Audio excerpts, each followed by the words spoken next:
So at this point, Standard Bank objects to every application I make to end this ordeal. They apply for a myriad of frivolous interlocutory applications. They keep me in court permanently. I can't focus on anything else. I'm completely consumed. Whenever I return home to Switzerland, I'm immediately dragged back to court.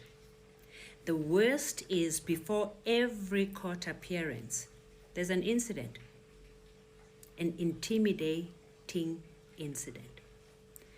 So I don't stop writing to all of them, insisting that this is not even a real case.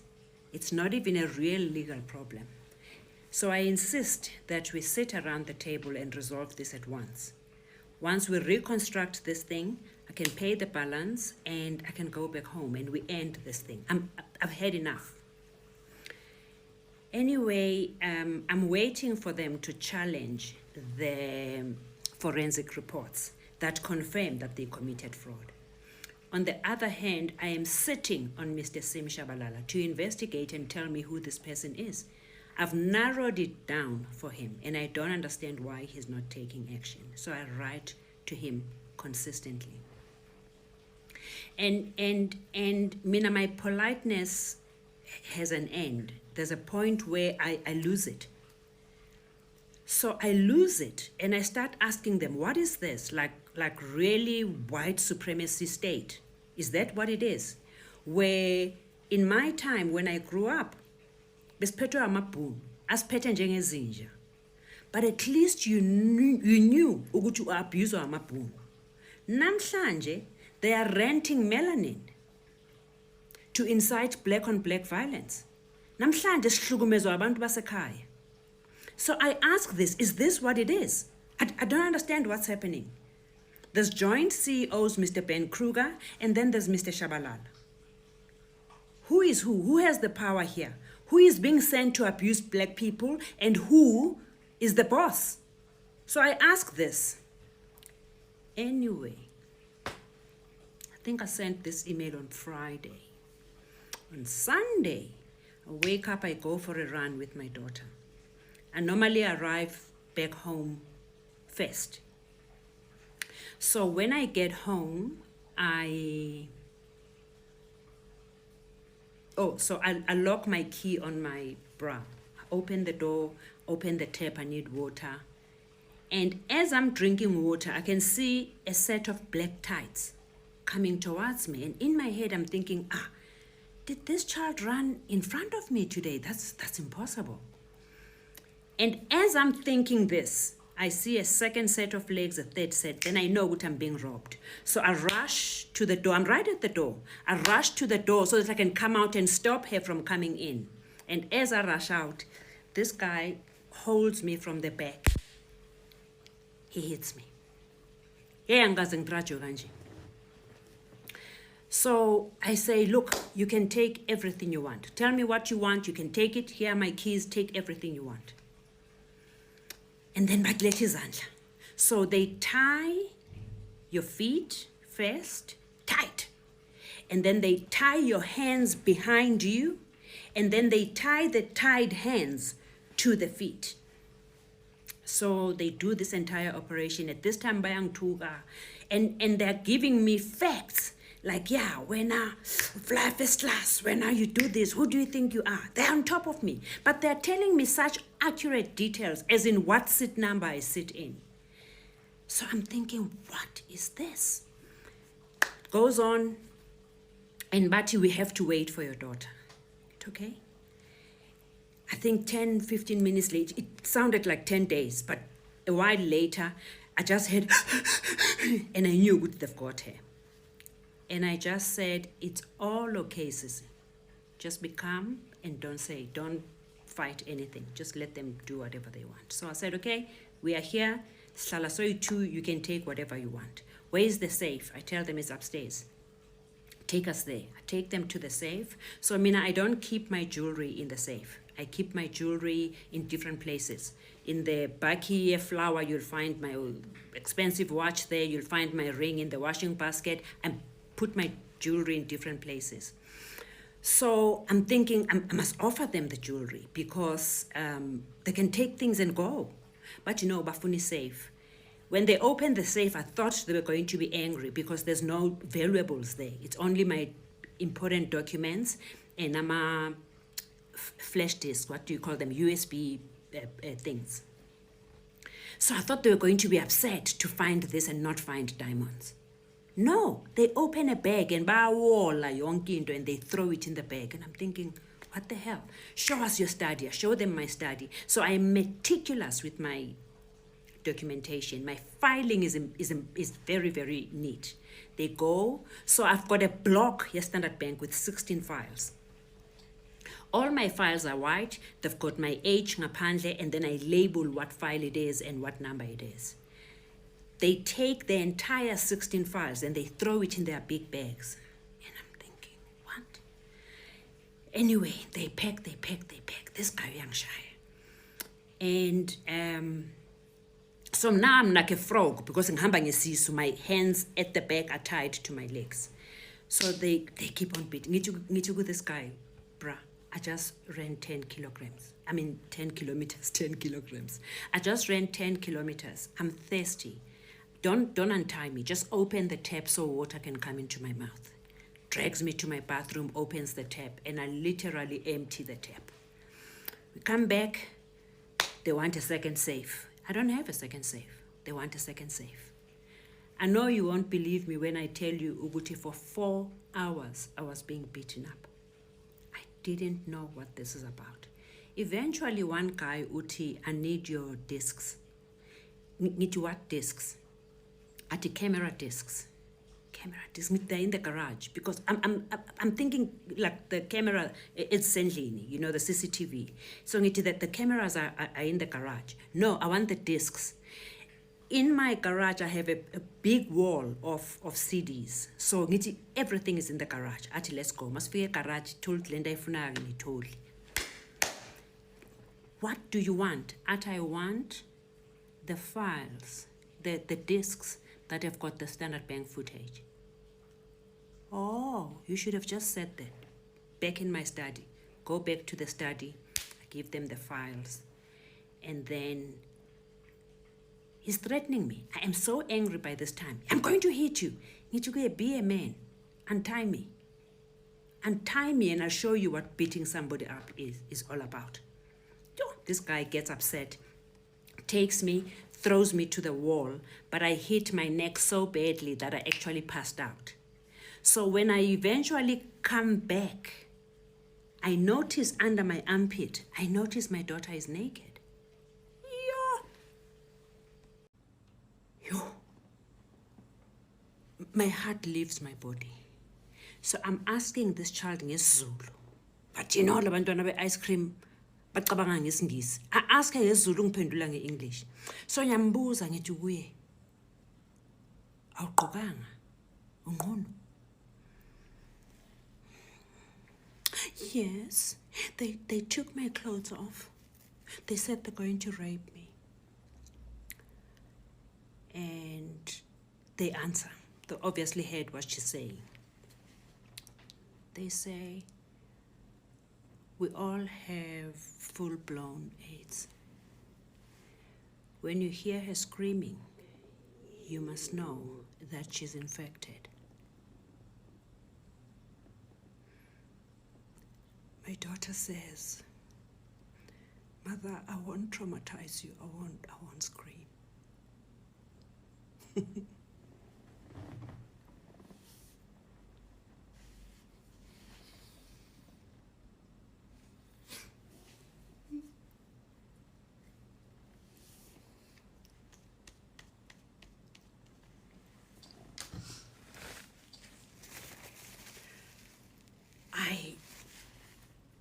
I start screaming.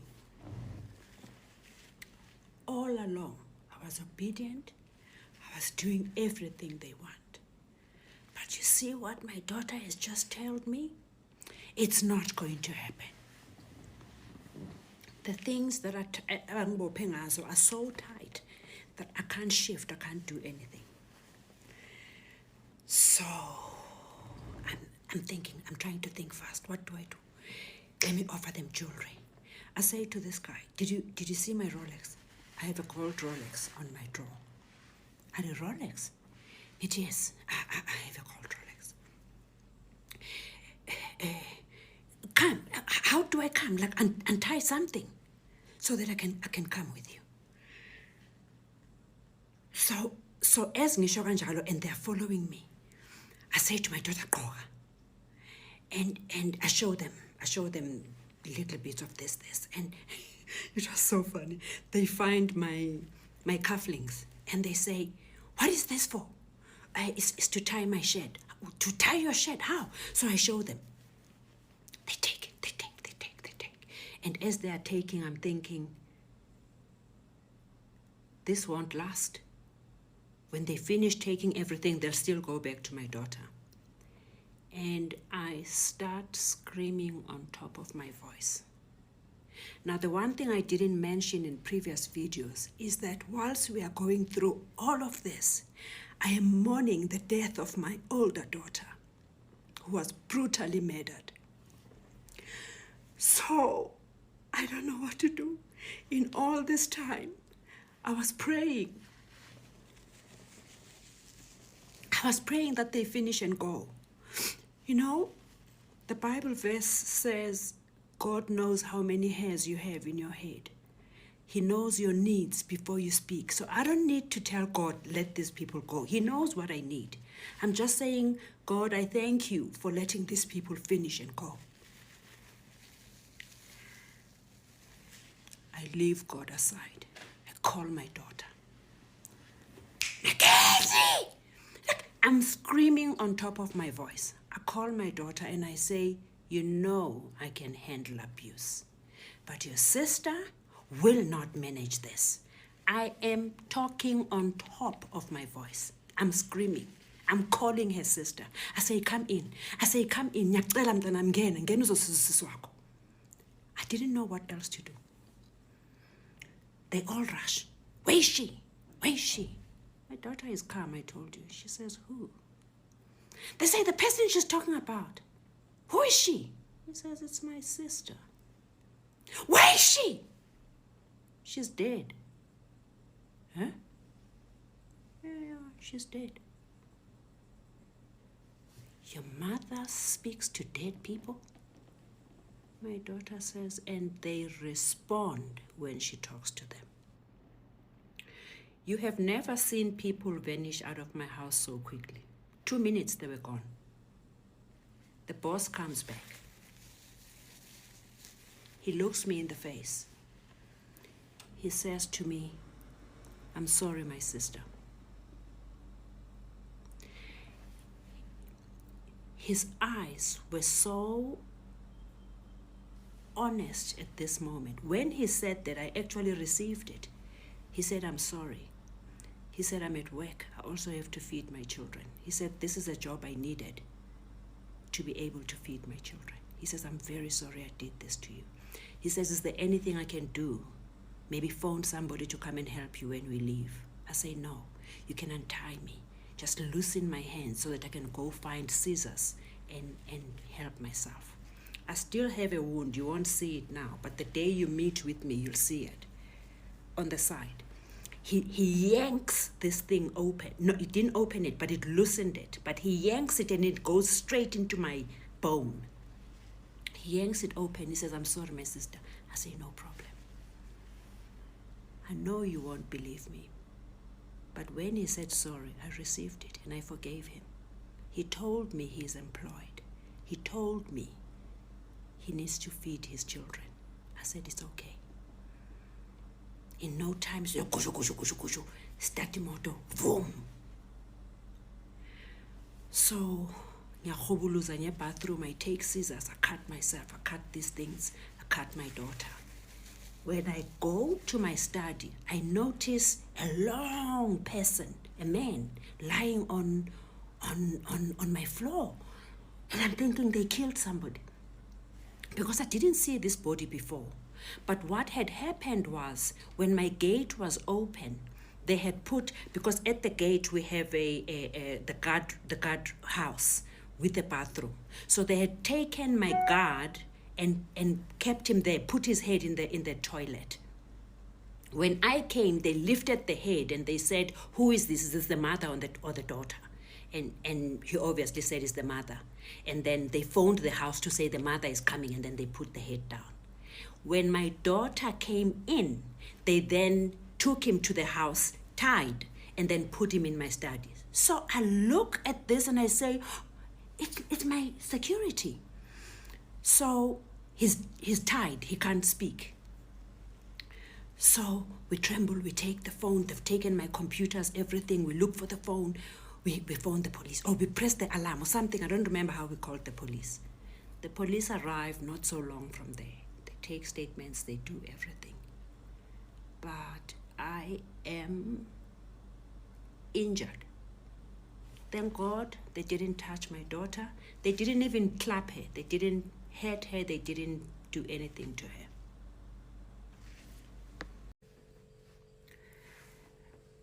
The emotional trauma that followed this ordeal, I can never explain it. I've had rough moments. I've seen a lot of bad things. As we continue on this journey, you will learn how much I have suffered in my life. But I must tell you this was the most traumatizing experience of my life.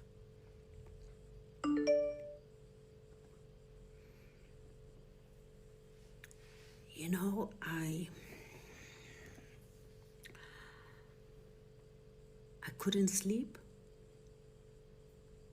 I couldn't think.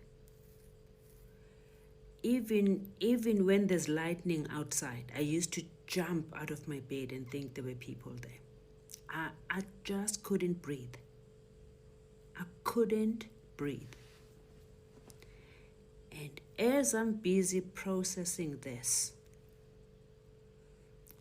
I get an urgent application from Standard Bank. I don't even remember what they're applying for. Rulnisi or something. I don't remember what they were applying for. I get an urgent application.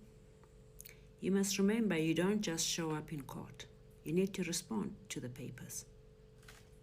My head is not working. I try and do the papers. I go and file and save.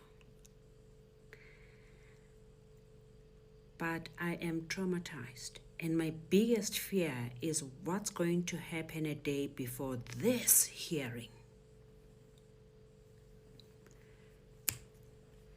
I call the movers. I say, pack everything. Pack everything.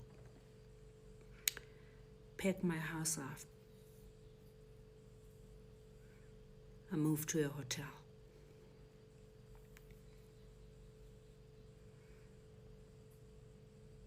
A day before this urgent hearing, we're at the hotel.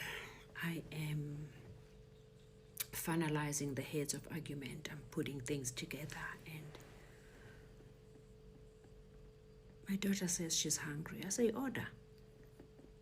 So she ordered our meals. The food comes. My stomach is knotted. I can't eat. My daughter is hungry. I ask her to eat. She eats. I'm busy doing the papers. I'm filing everything in order.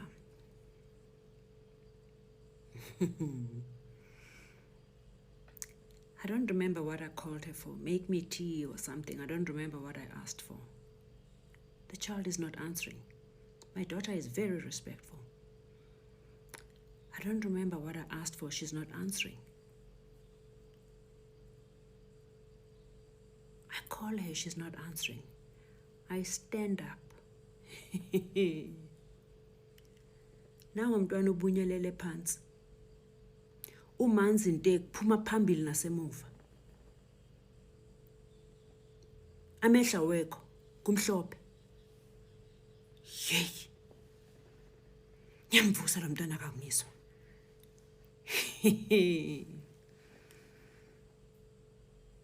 In that state, I take my phone to try and call the ambulance. My phone is blocked. I use the hotel's phone to call reception for help. The line is cut. I open the door, I run down. Oh, as I go out, press the lift is off. I take the steps. I run down like a mad woman. I go to reception, I take the phone, I say, ambulance, ambulance. We phone the ambulance.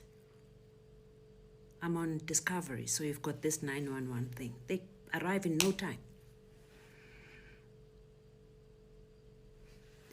The people who come and attend to my daughter, they say, Madam, we can't take this person. She will not reach hospital. We need to first treat her here. I say, do whatever you can. I'm medically trained.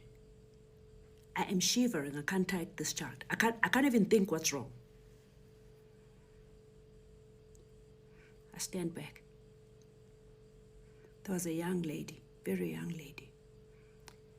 And she says, I need to do this. She gives her a drip. She gives her oxygen. She injects her. She does all the things she can do. In about half an hour, she starts coming back. She says, now we have to rush to hospital. They load her onto the stretcher. They leave. I take my car keys, I jump into my car, I follow them. We get to hospital. This woman understands the emergency at hand. She comes out, she pulls my child and she runs in. They pump her.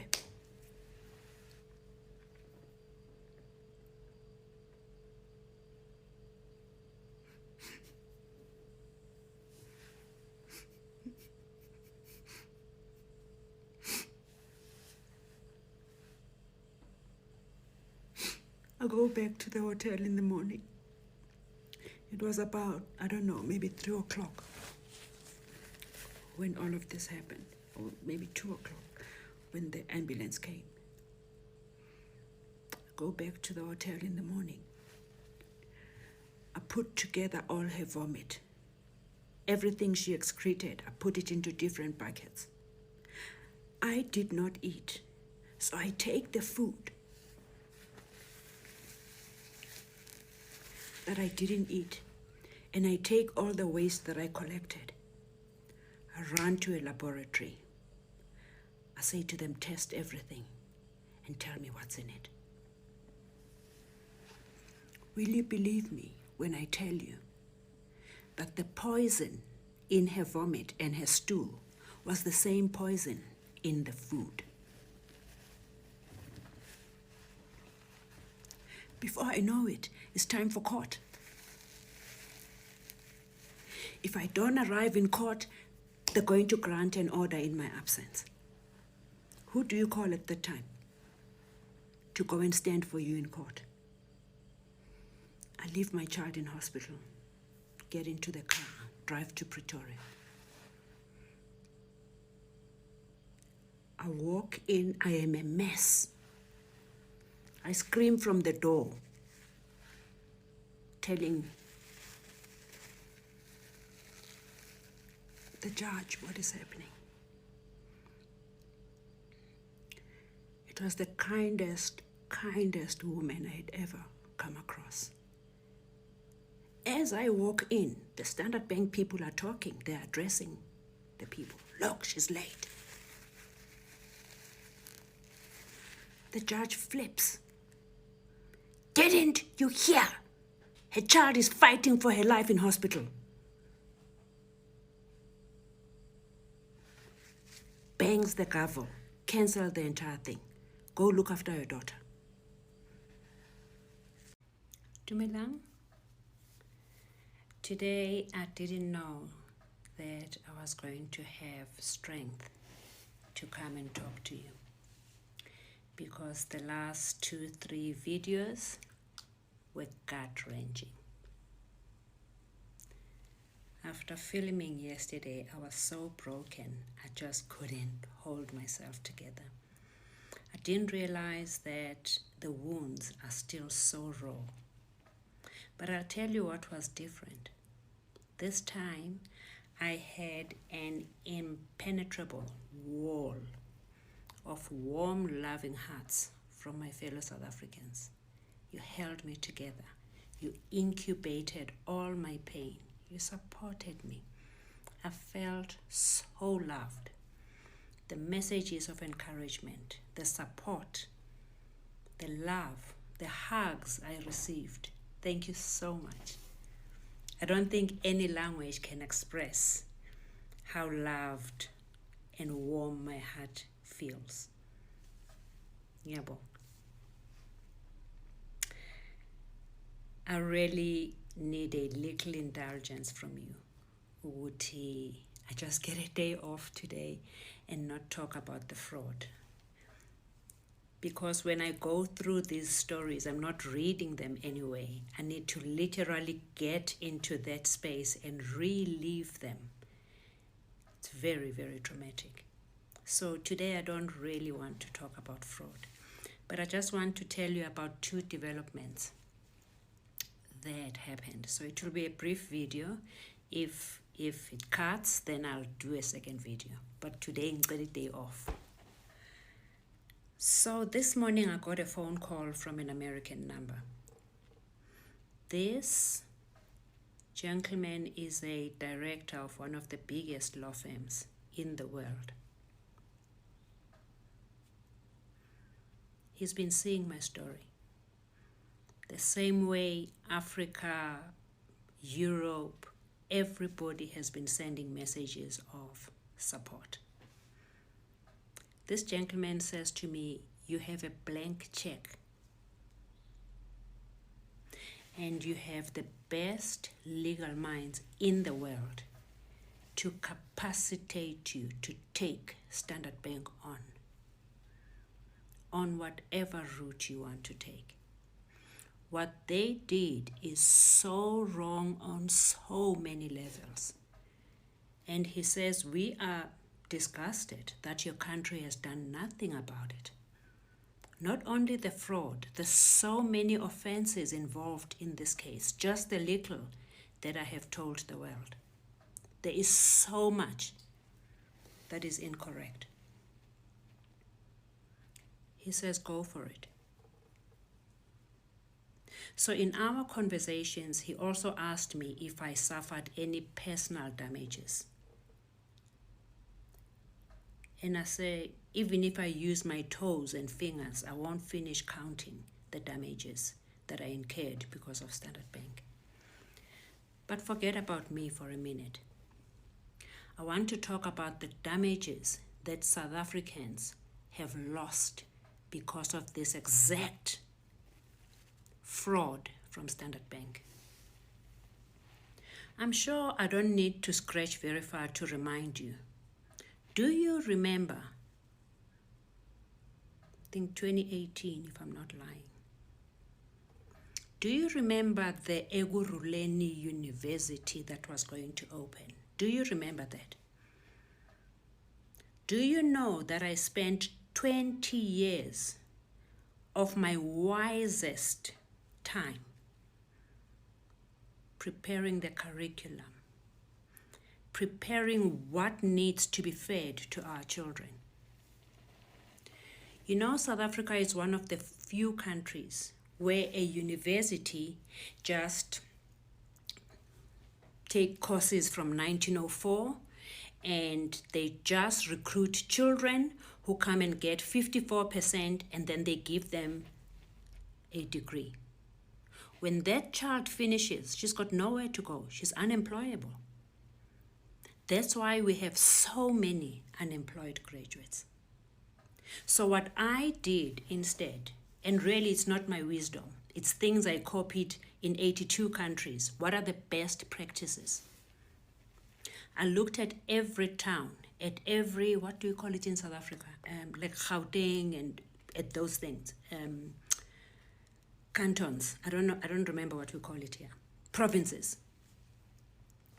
I put together, what does Gauteng do? What does Ekurhuleni do? So I started with Ekurhuleni. There's an airport that is not serviced. It's a logistical town. There were so many unemployed children. I brought 27 professors from all over the world. I had 4 from Harvard. I had professors from all over the world. We conducted the research. What does the economy need to function effectively? So you can't do it as a blanket. South Africa is too varied to just put one blanket over it. You need to customize things bit by bit. So we started with Ekurhuleni, and we were doing an aerotropolis there because of the airport, because of the logistics, and because of the businesses that are concentrated there. I'll tell you the program. I'll do a separate video and tell you the program that I put together. Then I raised funding because what was going to happen, there was going to be a state university, and then there was going to be a private university. If you ask Councillor Mngadi Masina, he was the mayor at the time. I went to present my strategy to him. He approved it. He was very happy. In fact, he announced it in his State of the Town address. The university was then announced in President Ramaphosa's first State of the Nation address. Do you know why we don't have a university in Ekurhuleni until today? When all the work, I've got reams and reams of files. I paid 11.9 million rands of my money to do the feasibility study. This study had made sure that every youth in Ekurhuleni will have a job. Because at my university, you don't study for 4 years. At the end of the 4 years, you've got a university with no experience and no job. No. From the day you get registered, you are employed. You work 3 days, you go to class for 3 days. So by the time you graduate in 4 years, you've got a 4-year degree and you have 4 years work experience. You've never borrowed anybody's money. You've been earning from the first day. It was such a beautiful project. My contract for the money I had raised was very strict. I couldn't get involved in any of the South African corruption, irrespective whether my side or their side is wrong. I was not allowed to be in any court case. And with my integrity, I had to report this case. I lost the funding. That's why until today, we don't have a university at Ekurhuleni. Go and ask Councillor Masina. I was ready. My documents are still ready. My feasibility study is still ready. I lost that money because of the Standard Bank fraud. Today, our children are still unemployed, are still not qualified, are still not educated. The program was so comprehensive and holistic. We taught children skills that we as Black people were deprived of. It was a beautiful program. We lost it because of Standard Bank. So we discussed it today, and I thought that's what I'd rather discuss with you today. I don't want to talk about fraud. Tomorrow I'll come back and record part 14 for you. So I think we need a teaching moment here. I'm not Standard Bank. I tell the truth. I don't buy influencers to go and fight my battles on Twitter. I'll just tell you the truth. Yesterday, I got an invitation from somebody with maybe even deeper pockets than Standard Bank. And they offered me everything I need to fight Standard Bank. I didn't tell you my answer because it was unnecessary, but today I'm going to tell you. The first thing I told the gentleman is that he will not come from America to incite violence in my country. If he wanted goodness for me, he would have arranged a mediation process. Not incite violence in my country. We don't do that. There's a Bible verse in Romans 12, verse 17 to 18. It says, return evil for no evil. Ungabuyiseli okubi ngokubi.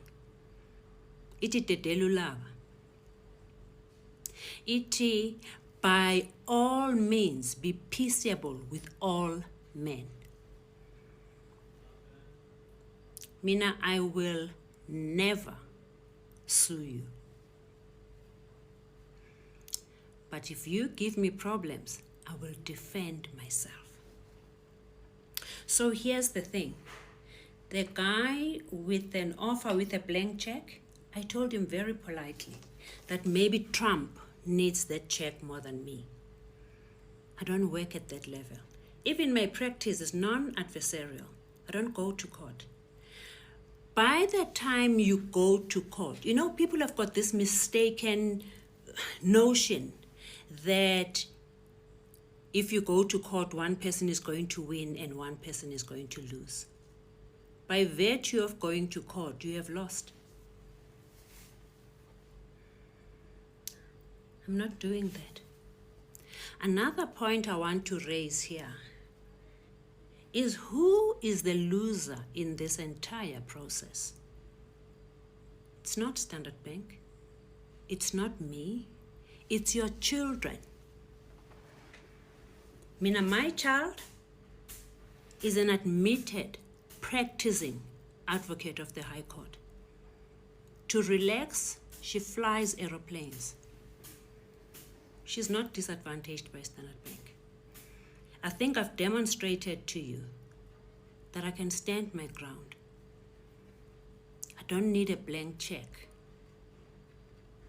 Standard Bank did their worst. But you know what? I'm still standing with my integrity and dignity intact.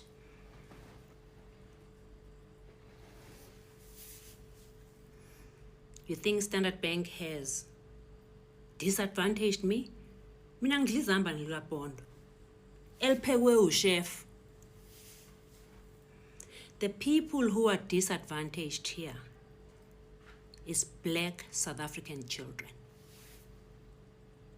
Standard Bank has violated the constitutional right of access to education of every black child in South Africa by depriving them of a groundbreaking educational program scientifically designed to reverse the injury inflicted by apartheid and heal a black child's brain. Let that sink in. Standard Bank has violated the constitutional right of access to education for your child, not mine. So if you are going to sit back and think, I'm going to fight, God says, be peaceable with all men. Verse 19 of that Romans 12 says, if you're trying to make peace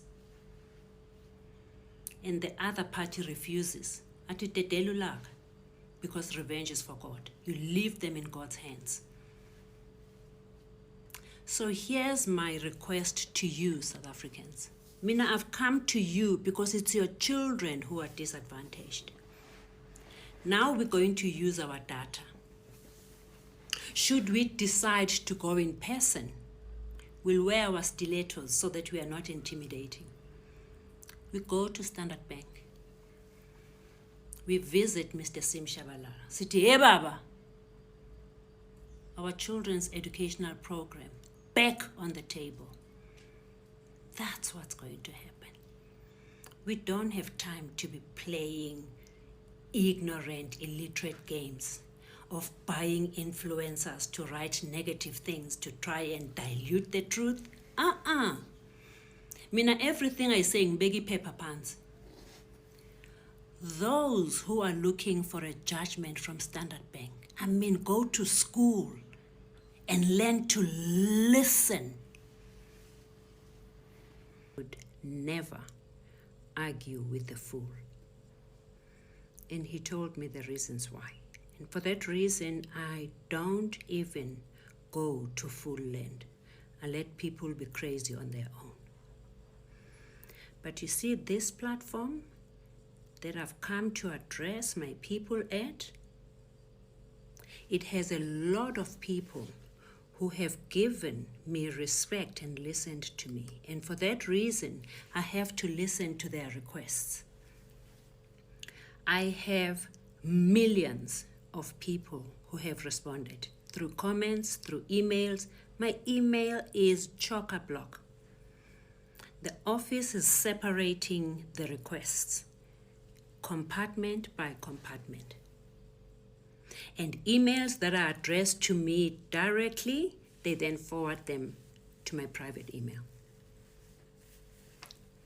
So when I came back from gym, I had an email request from a young man who was really agitated. And he said, I'm begging you to wake up and respond to us, because there is someone on Twitter who is writing scary things about you. I was tempted to take my father's advice and just ignore this. So he has screenshot and sent a whole lot of things that he has attached.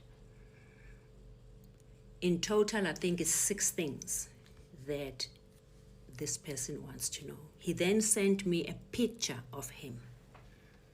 Agangolanga umfana. You know, just looking how untidy, unkempt he is, I didn't even think he deserves a response from me. But then I had to remember I'm not responding to him. I am addressing decent people who are scammed and defrauded by Standard Bank. So I come to you to respond to a guy called Sintletsi. Mfana, first of all, zifundisa amanzi ugeze before uthuka abantu abadala. So another thing I want you to know, Sintletsi, is that Standard Bank has sent a lot of hungry people to come and harm me.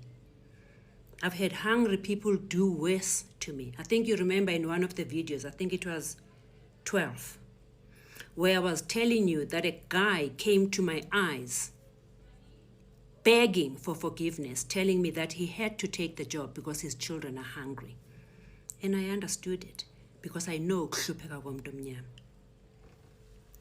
So the one thing about being bought by white supremacists that incite violence between black people so black can attack black. The painful thing about that is that at night when you have to go and sleep, Standard Bank won't be there. You'll be alone with your conscience. I hope you can sleep. Mina, I don't get bothered by your kind. But let me answer your questions. 1, which university? Angithi wena Mr. Research, how could you cover so many wrong information, so many things that you've picked up, and you cannot find out which university? Do your research. Before you do your research, geza, uhambe esikolweni to qualify to research me. But do your research. I don't want to make this video long. I will cut it because I've got a lot of questions from Sintletsi. I've just come back from posting the first response to Sintletsi. And again, I get a lot of comments from concerned people that I mustn't worry about Sintletsi, he's bought, and it's obvious. So here's the thing. I'm not immune from scrutiny. I don't mind scrutiny. You can address me the way you want. I'm here to answer whatever you want to know. The only thing, it's just the vile energy that he's throwing at trying to prove this with inaccurate information. That's my only comment. But scrutiny, if you are being honest, I don't know Twitter. I don't know how to answer in Twitter. I'll make time when I get this and learn how to. But on TikTok, I know how to answer. And the people who are on TikTok will tell you that I try and answer each and every question. And people are asking valid questions. Even if some questions are very piercing, I answer them because I'm not immune from scrutiny and I'm not scared of scrutiny. So I welcome you to ask whatever you want. But you see, a braver version of Sintletse, a white one, tried to do the same thing. But he was braver. He took me to court. And in my response, I said, with pleasure, I will bring whatever information you want. My letters of appointments at universities, my qualifications, those were the things requested. He had gone a step further though, because he had contacted all the international universities to ask does she have this from here? Does she have this from here? So I said to him, there's only one condition. You bring yours and I'll bring mine. When we got to court, he had an LLB, but that's all he had. Counted all of them. Then I put both my pilot's licenses on the table. Then I left. So Sintlets, you are more than welcome. Ask Standard Bank to pay your legal fees. Launch an application. Let's meet, because now we have a public platform waiting for our qualifications and our jobs. And so let's answer publicly. Ask them to finance your legal fees. Let's meet in court. Bring yours, ne? Bring yours. I'll bring mine. Another thing you want to know, what paper did this phantom professor publish? That is such a white supremacist question. I don't write papers. My people are dying in squalor. Bahlala emikhukhwini with blocked toilets, badliwa ama-rats. And I must spend my valuable time writing papers for journals that my people will never see ngamehlo.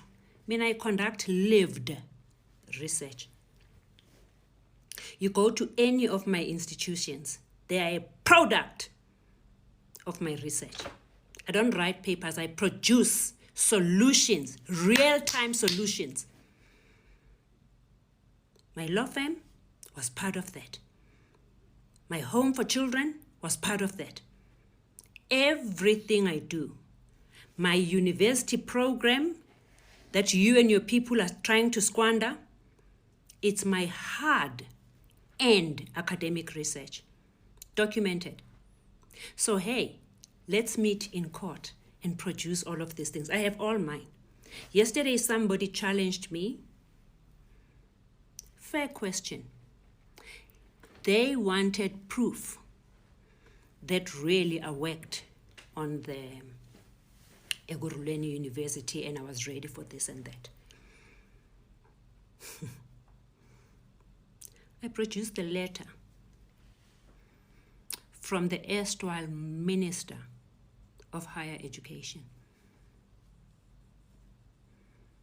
I convert my research into business plans that I implement in my community. I don't write for first-class journals that my people will never have access to. I produced real solutions that help my people on the ground. My law firm does not charge people, it's pro bono. Pro bono. So show me what you have produced. Show me your papers. Sintletse wants to know, I don't know where this comes from. And there's no way Sintletse could have gotten something like this because it doesn't exist. So he is given by white supremacy. There is no way he could have come up like that. I don't even know how to answer it. It says, ABSA offered me a job as a Swiss banker in 2018. I mean, what bull dust. I worked at ABSA.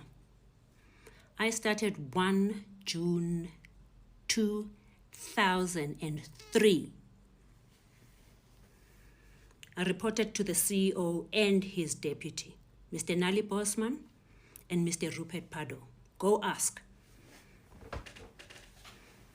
Go ask. And when I finished, I went back to Switzerland. So, 2018, ABSA, me? I don't know where you got them from. I have no idea where that information comes from. But please go back to your employers and ask them to give you accurate information, okay? Sintletsi. Wa bona jwanong o nqabanya le bagotsi baka. Ba nkomanya gore why am I wasting time le fail Bob? Ke re ko bona no. Now I'm used to this. You know, during my spare time, I work at hospices. Ke tlhapisa batho ba so I'm used to it. Una le dipotso? Let us give him his due and answer his questions. There's only 3 questions left, and then I can go to dinner. Sintletzi's first question is, why would I have a problem with the bank deducting double installments? Because I get cash. So why don't I just let the bank abuse me because child dating? The stupidity of that question does not deserve an answer. But let us humor Sintletsi.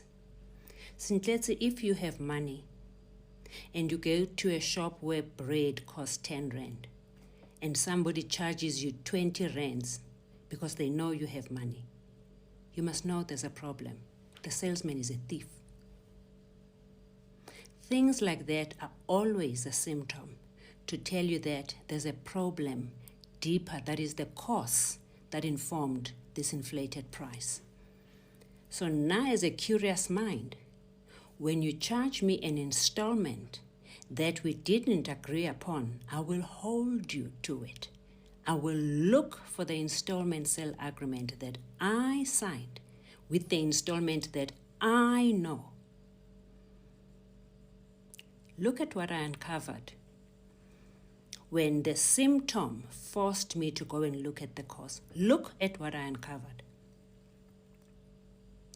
The secret of having money is looking after it and not let abusers take your money.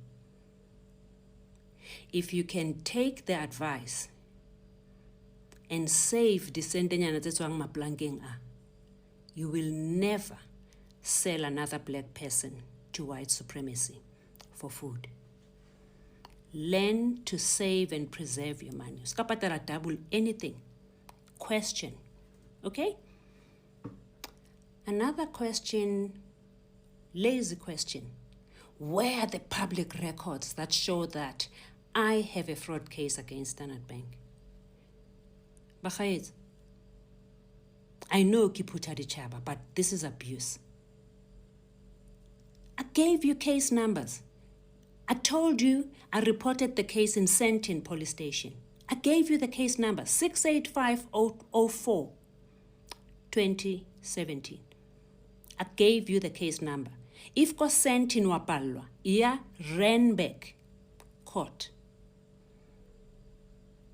But just this once, let us humor Sintletsi.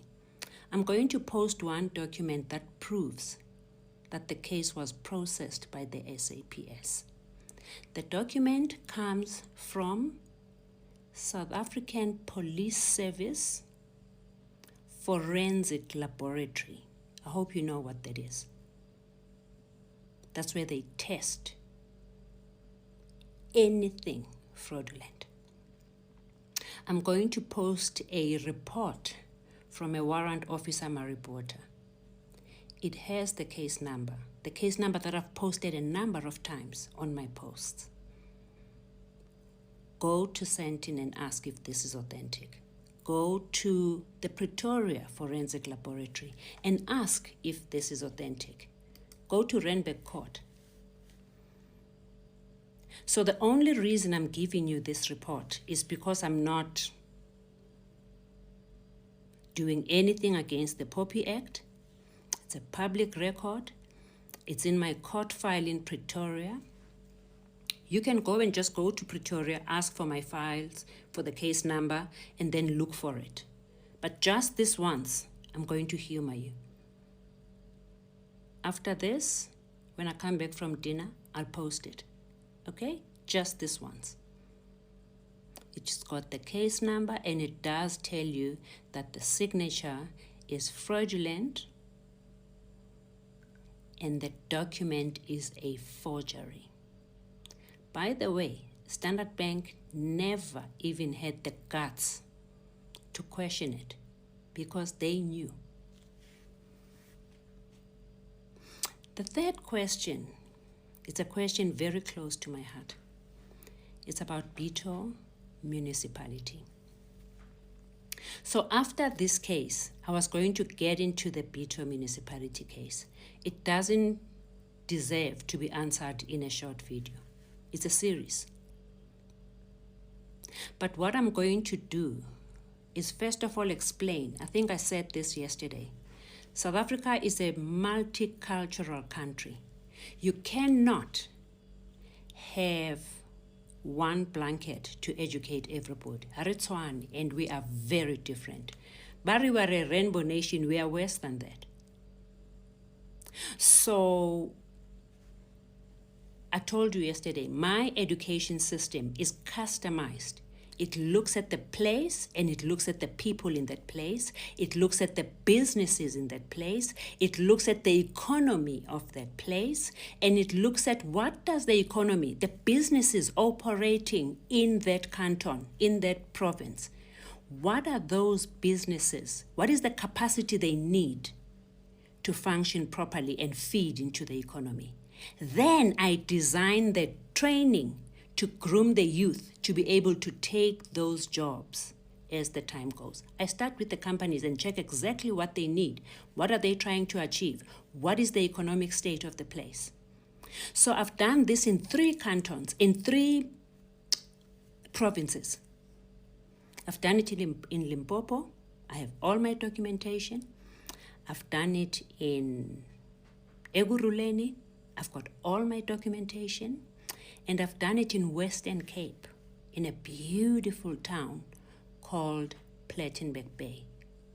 Of all the educational programs I've ever done, that was the best. That is Bito municipality. That is a serious story I'd like to tell.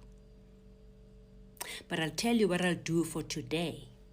I'm going to post a letter, not a letter, it was a media report. So it was in the newspapers.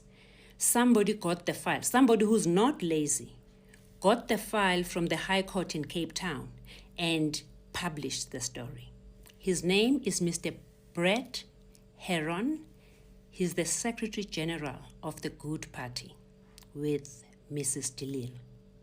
So he published this. I'd like you to read the report in advance so that when I talk about this particular case, you can understand how misled Sintletsi is. You can understand that he's a real agent, a rumetswing to try and break me down. You don't have capacity, my boy. Tsamotlapa.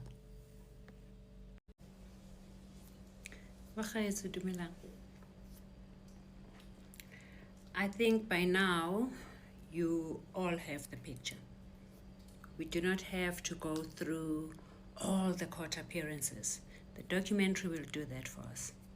We also don't have to go through all the violent acts. You get the picture. What I think you do not get is what is really happening here. I think you still think this is about a car. It is not. and it never was.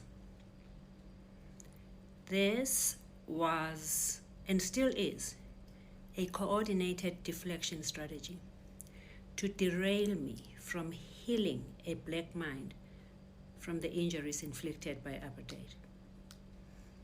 We are facing a new, sophisticated form of slavery, of continuing to oppress black people, using other black people, inciting black-on-black violence. My educational programs were disturbing their design of trapping a black mind in indignity. And to date, my program is still not allowed to heal our children. I'm still blocked. If it was about a car, Standard Bank would have welcomed my first offer to be tested by their own forensic department. They would have welcomed my repeated written requests to resolve this matter amicably outside the courtroom. So before, during, after every court hearing, I used to beg Standard Bank in writing to resolve this matter amicably. But they were relentless in their refusal until they were forced by one ethical judge of the High Court of South Africa. Are Standard Bank, Pati Fedil. Why is everybody glossing over facts? I've read the papers. What is the problem? So on the next video, I'm going to jump right to the end of the court process, and I'm going to relate just the last 2 court appearances that actually placed all the abuse on ice for a short while. Because even after the car issue was over, the violent derailment of my educational project persisted. Remember, we had researched and finalized 3 cantons for 3 very different educational offerings, customized to the specific canton, to the specific province. To date, all 3 programs are still blocked. So this is not about the car. Let's all see the bigger picture here. By this time, I've had enough of the attacks. So I decide to move from Johannesburg and go and live in Cape Town to hide. So I'm never in South Africa permanently. I live abroad. But because of my social projects, I come home every 4 to 6 weeks and then spend 2 to 3 days doing all the admin things and making sure everything is running properly, and then I go back. My daughter stays in a different place. Sizifihlile manje. So I'm so scared. We are both scared to ever tell each other where we are. We would say things and then we get funny phone calls. Anyway, we're very scared to say anything. We phone each other morning and night just to make sure everything is fine. So I'm back abroad. In my absence, this is now July 2018. In my absence, I get a message that the court granted a rule nisi, that my daughter must hand over the car to Standard Bank for safekeeping. What? So a rule nisi is a provisional or temporary court order that will be made final or binding on a future date unless the opposing party appears in court to show good cause why that should fail. I'm in Boston. I'm in the middle of a very important assignment. I have no way of coming back immediately. I asked to see the papers. They scan and send them. I read in shock. I immediately call court. I order a transcript. A transcript is everything. A transcript is a document that has everything that is said in court on that day. So after every court hearing, I have a habit of ordering the transcript and filing it so that hey, I've never seen people who can deny like this. Deny. So anyway, I keep the transcript. Mama Piga, I always show them. So on this occasion, I ordered the transcript to read exactly what is said to grant such an order. Hey, umlungu yamzondo umuntu omnyama, yes. I read this thing with disgust. Anyway, sifuna lawyer manje ngoba there's no way I can go home. By luck, we get a brilliant lawyer to assist my daughter in my absence to defend this release. They respond to the matter, they get a date for the following month. Even the date they give me is the most busiest time for the assignment I'm doing. There's no way I can travel. And my daughter says, don't worry, I'll do it. They go. I try very hard to schedule the date to come to South Africa. I fail. My daughter goes to court with her lawyer, and she insists on defending herself. The judge that day is the Honorable Justice Fabricius. He asks her, Miss Hammond, where is your lawyer? She says, okay, first of all, angikho la mina, so this is hearsay, ne? So she says, hey, judge, lawyers complicate situations. I need a simple talk with you, namhlanje, without any legal jargon. One, I'm being abused by Standard Bank. I have never spoken to Standard Bank in my life. I have never opened an account at Standard Bank in my entire life. I have never bought a car in my life. I got a gift from my mother when I passed matric well, and that's the only car I've had ever since. I'm a student. She says, this is my mother's car, and this is my mother's installment sale agreement. Standard Bank is deliberately blocking her joinder application for 2 full years now. She has applied to be enjoined to defend this matter because there's fraud in this matter. So here's the thing. My mother has written 1 million letters begging Standard Bank to settle this. They refuse. She applies to be enjoined. They refuse. They apply for one interlocutory application after another as a smoke screen. When this matter, judge, is very easy. This matter can be sorted out in 30 minutes. It is that easy. She says now there's a rule, Nisi, that I must hand over a car I know nothing about. Judge, I've never driven this car, and at this point, I don't even know where it is. Judge says, okay, you spoke of your mother. Where is she? She says, I don't know. Judge says, what? What do you mean you don't know? My daughter tells of all the attacks we are having, and for that reason, we are always hiding. We speak on a daily basis, but we don't tell each other where we are to protect each other. Judge says, wow. She says, I don't know. Judge said, Miss Hammond, you said this matter is very easy. So I'm going to ask for your advice. How would you solve this matter? What do you think should be done? My daughter says, first of all, at the moment, there is so many open-ended, hanging interlocutory cases. I'd like us to apply the once and for all rule. Then I'd like my mother to be enjoined to handle her own story. This is not my story. She says, Judge, I'm going to tell you something personal. I have spent 5 years at law school. And today, the reason I spend so much time at law school is because I want to sit on the chair you are sitting on. I'm working very hard to be a lawyer. But today, I'm going to offer you all of that. Please put me on the stand. If I lie to you, make sure I don't practice law in South Africa. Get me arrested. Put me on the stand. That's my offer.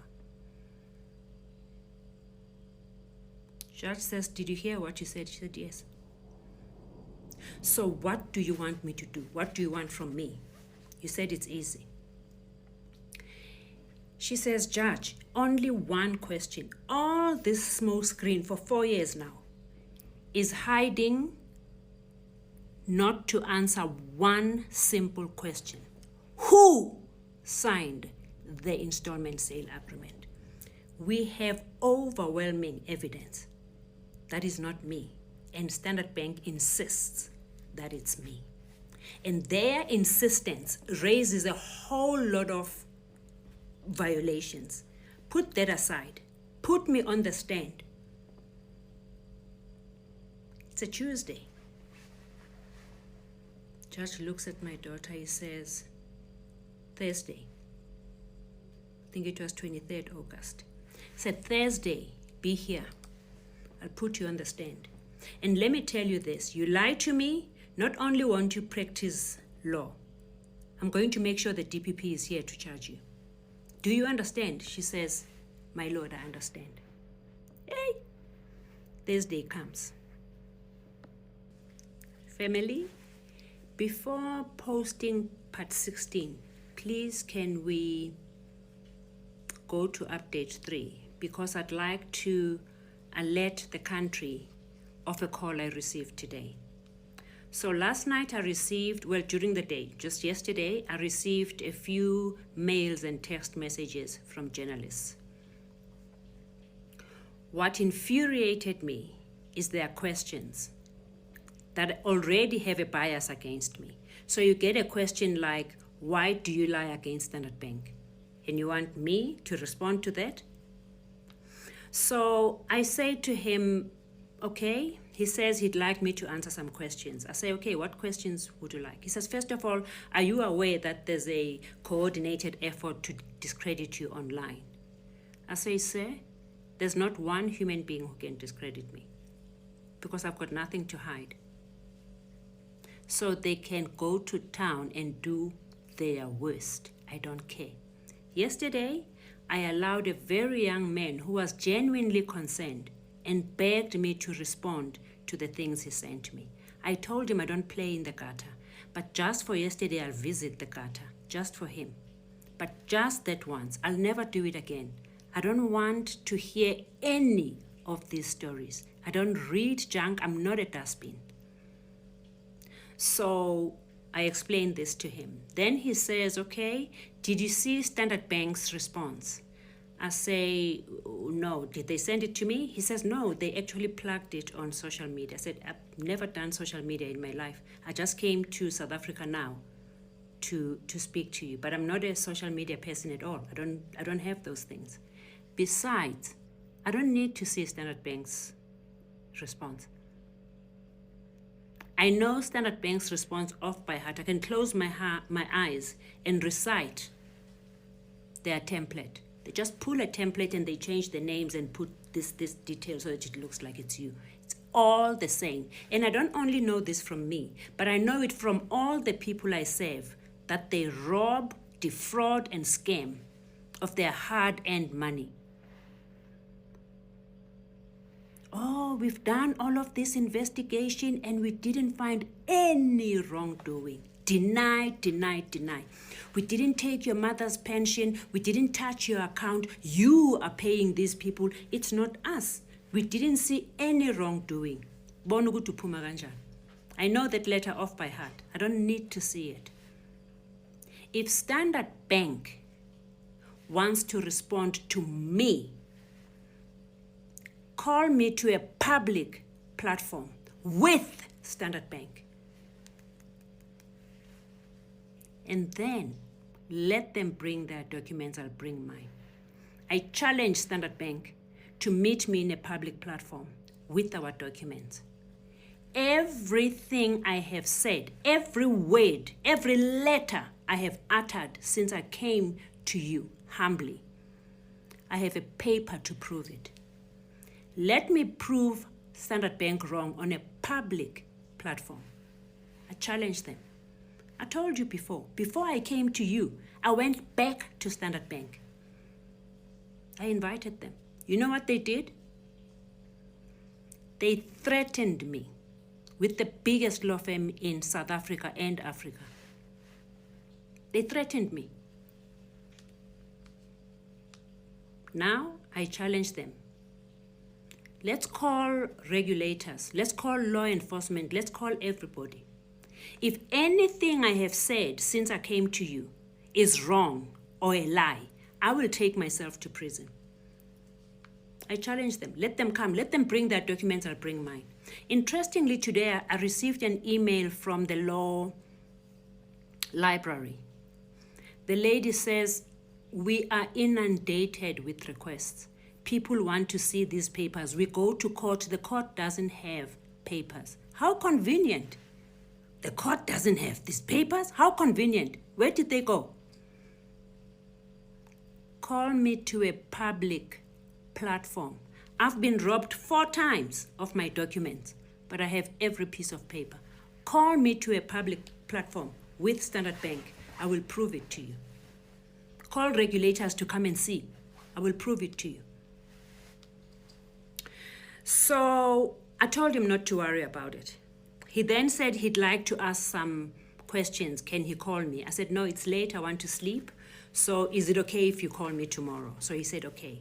I never take telephone calls. But if we have an appointment that you call me, then I take the call. So today I received a call. And I thought it's him. I didn't even recognize the voice because yesterday we were talking by text. So the call says, Professor Anele, good morning. I say, yes, good morning. He says, did you see Standard Bank's response? I say, no, I did not.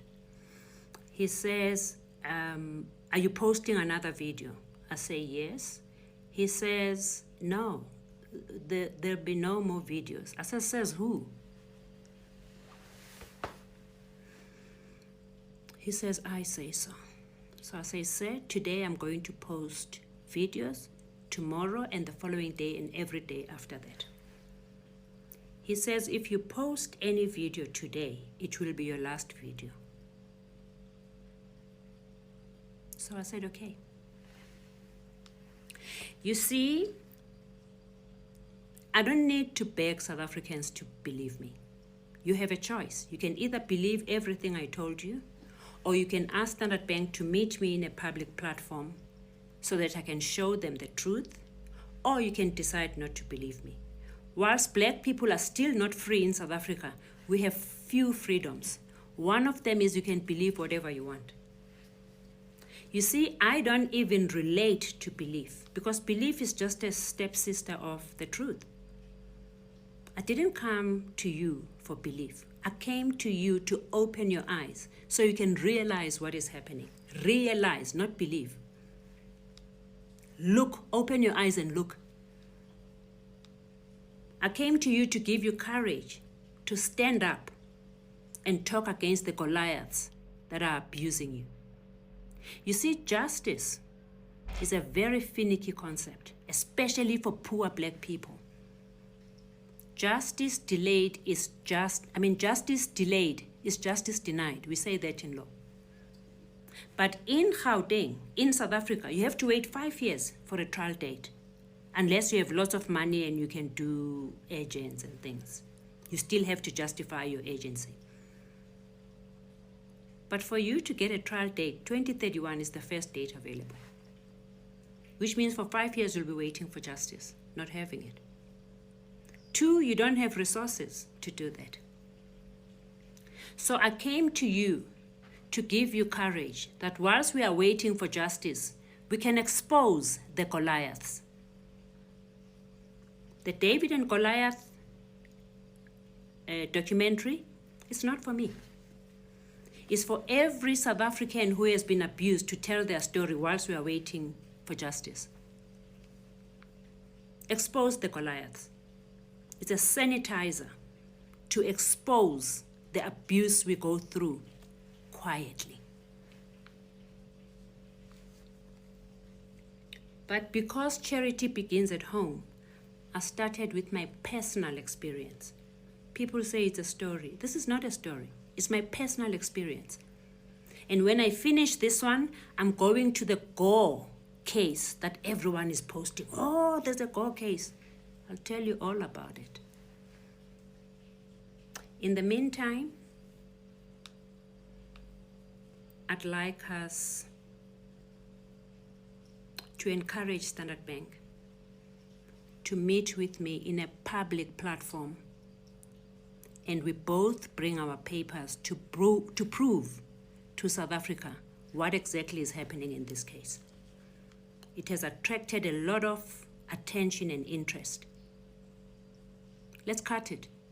Let's prove publicly who's telling the truth. They're denying. I'm saying one thing, they're saying the other. Let's prove with our documents. Sanbonani. This is just a short video to let you know that I'm well. I'm just getting a lot of inquiries. Zabantu aba worried if I'm okay. In truth, I am very restless. I've learned over the years that whenever I challenge Standard Bank, these threats come up. The problem is they're always actualized, so I take them very seriously. So for that reason, I didn't sleep well last night. I was very restless. You don't know where the sniper will come from. But I survived the night. I'm here. After greeting you this morning, I'm going to go back and sleep. I also want to extend gratitude to all the people who have offered me their security companies to protect me. I'm very grateful. For me, I use a different security company. It's called God. Proverbs 3, verse 5 and 6. It trust in Jehovah with all your heart and do not lean upon your own understanding. Ndithemba kuJehova inhliziyo yakho yonke. Unganciki kokwakho ukuqonda.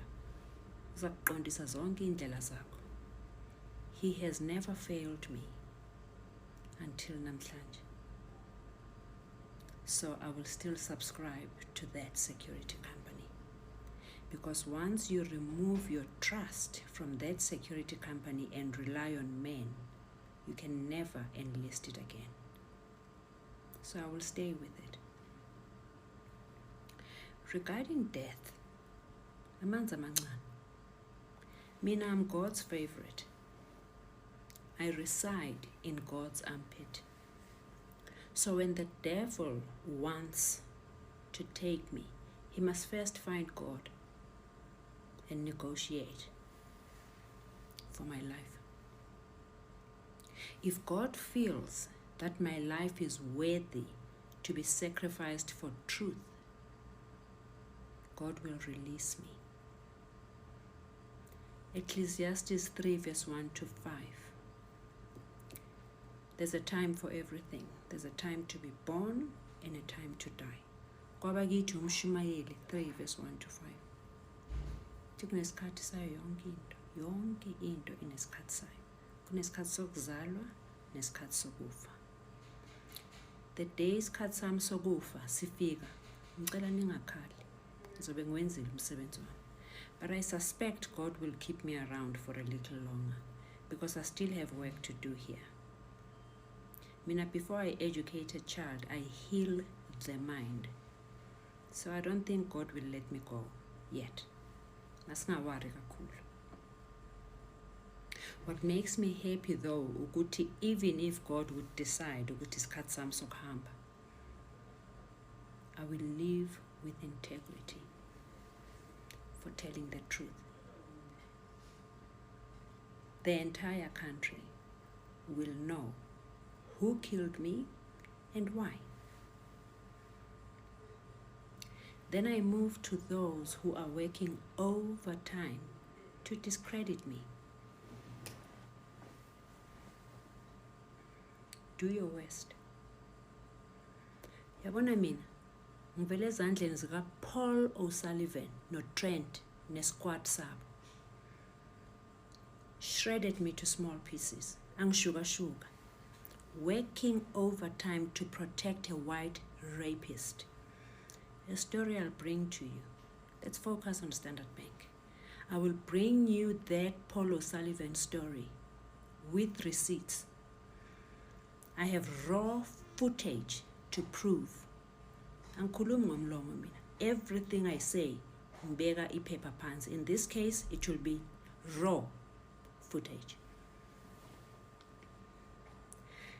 I'm getting emails of white supremacists insulting me to say, who do I think I am? I won't even mention the names I'm called.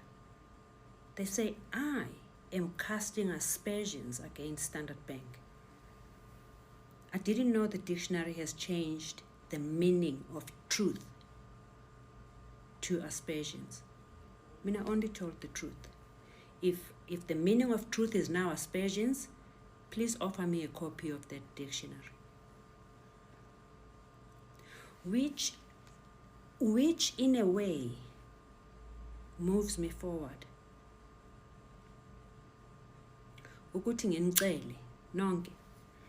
It's not only white supremacists, bathi kunomfana ongithukayo kwi-breakfast TT uyangithuka. Don't distract me.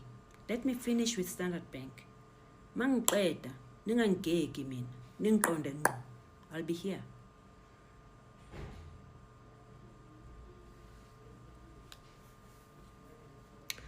Okwamanje, I'd like to renew my offer to Standard Bank. Please, can Mr. Sim Shabalala bring the head of vehicle finance, the head of risk, forensics, legal, fraud, all the relevant regulators, the banking ombud, law enforcement, forensic experts. I will present myself to be tested. Then I will prove to the country in front of Standard Bank. I don't even mind if we do it at Standard Bank offices, but I think we have to do this publicly so that we stop sending each other SMSs by WhatsApp. Let's do it publicly. I will prove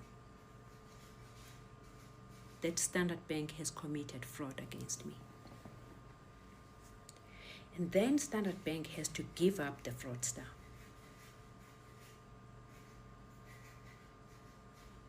Then Standard Bank has to legally account why they intentionally and knowingly enforced a fraudulent contract.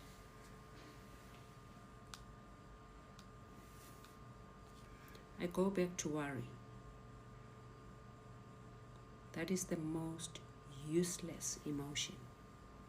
You worry with your brain, which means you're thinking. And whatever you think, you become. So if you're going to put negative, scary things in your mind, they will manifest into reality. Don't ever worry. Don't worry about yourselves, but especially about me, because that sends negative energy towards me. Do not worry. Amahubo 46 verse 10. Dipisaleme 46 verse 10. Does it say worry? No. It says be still and know that I'm God. Psalms 46 verse 10. Do not worry. Be still. Allow me to go and sleep. I am very tired. I'll come back and do the video for you. Sanbonani. So namhlanje a very, very short video. Ngivela nje ukuthi ngizoveza ukuso because hey niyadefa. Yo mama yo, wososincelisa siyakufuna. Yimi lo ngiyaphila. Ngintshelile ngathi security company yami is strong kabi, ayilali. So ngicela ningapheniki, ngicela ningawari, ngicela sifocuseni. Yabona abo basi bathanda kabi when we lose focus. So please, let's not lose focus, and please do not disturb my razor sharp focus. Yabona mina from 2022 mabangilimaza kokugcina. Ngayekela yonke into, and I went to the best universities as a visiting professor. And just conducting research on this case. So ngicela ukunitshela ukuthi ngiyayazi into engikhuluma ngayo.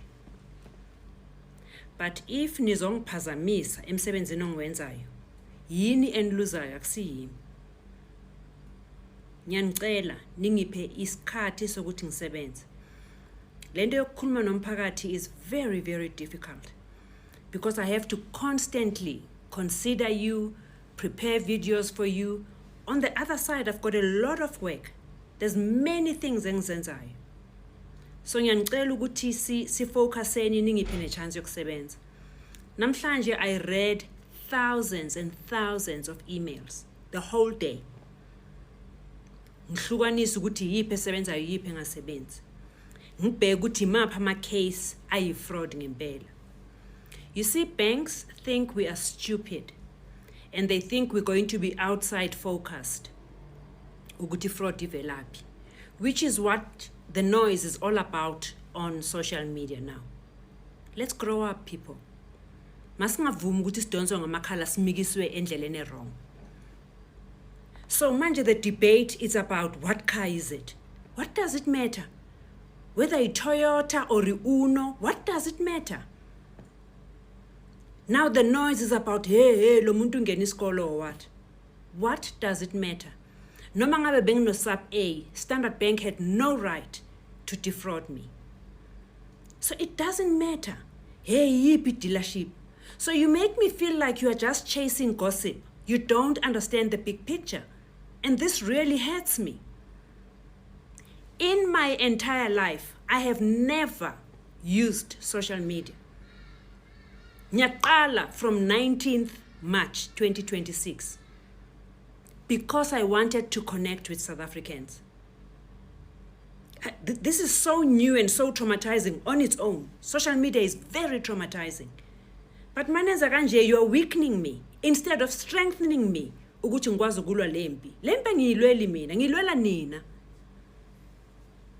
You will never believe the fraud cases people go through. And they've got nothing to say.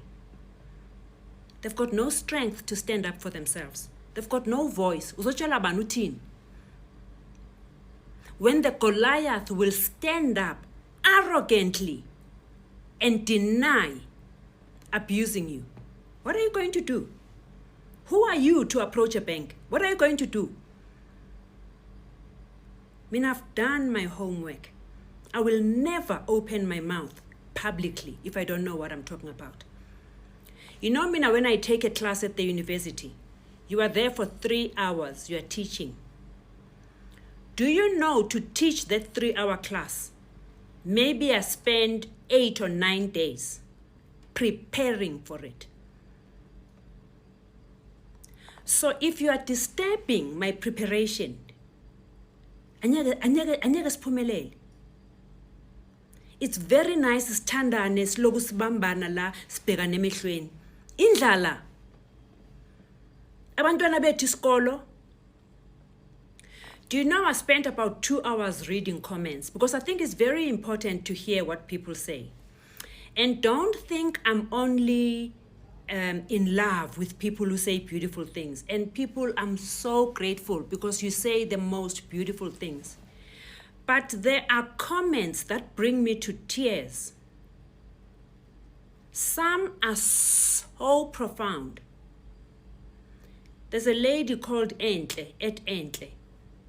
You know, she presented her video in Zulu and she described 3 groups of people.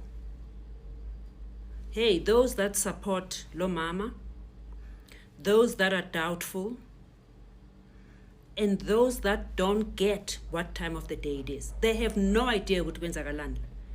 The quality or lack of questions that come up, I burst into tears. Ukulimala kwengqondo kwasho umzwakhe Mbulu. This is where you see how injured a black mind is. Laba in the middle, says Entle, akubenza ngamabomu. They're not stupid. But they are attacking Lo Mama for a reason. Eating in jelly secret. The very people who are attacking me on social media are the ones who email me behind your backs. Bangicela usizo. But because they have to eat, they have to go and sell umuntu omnyama.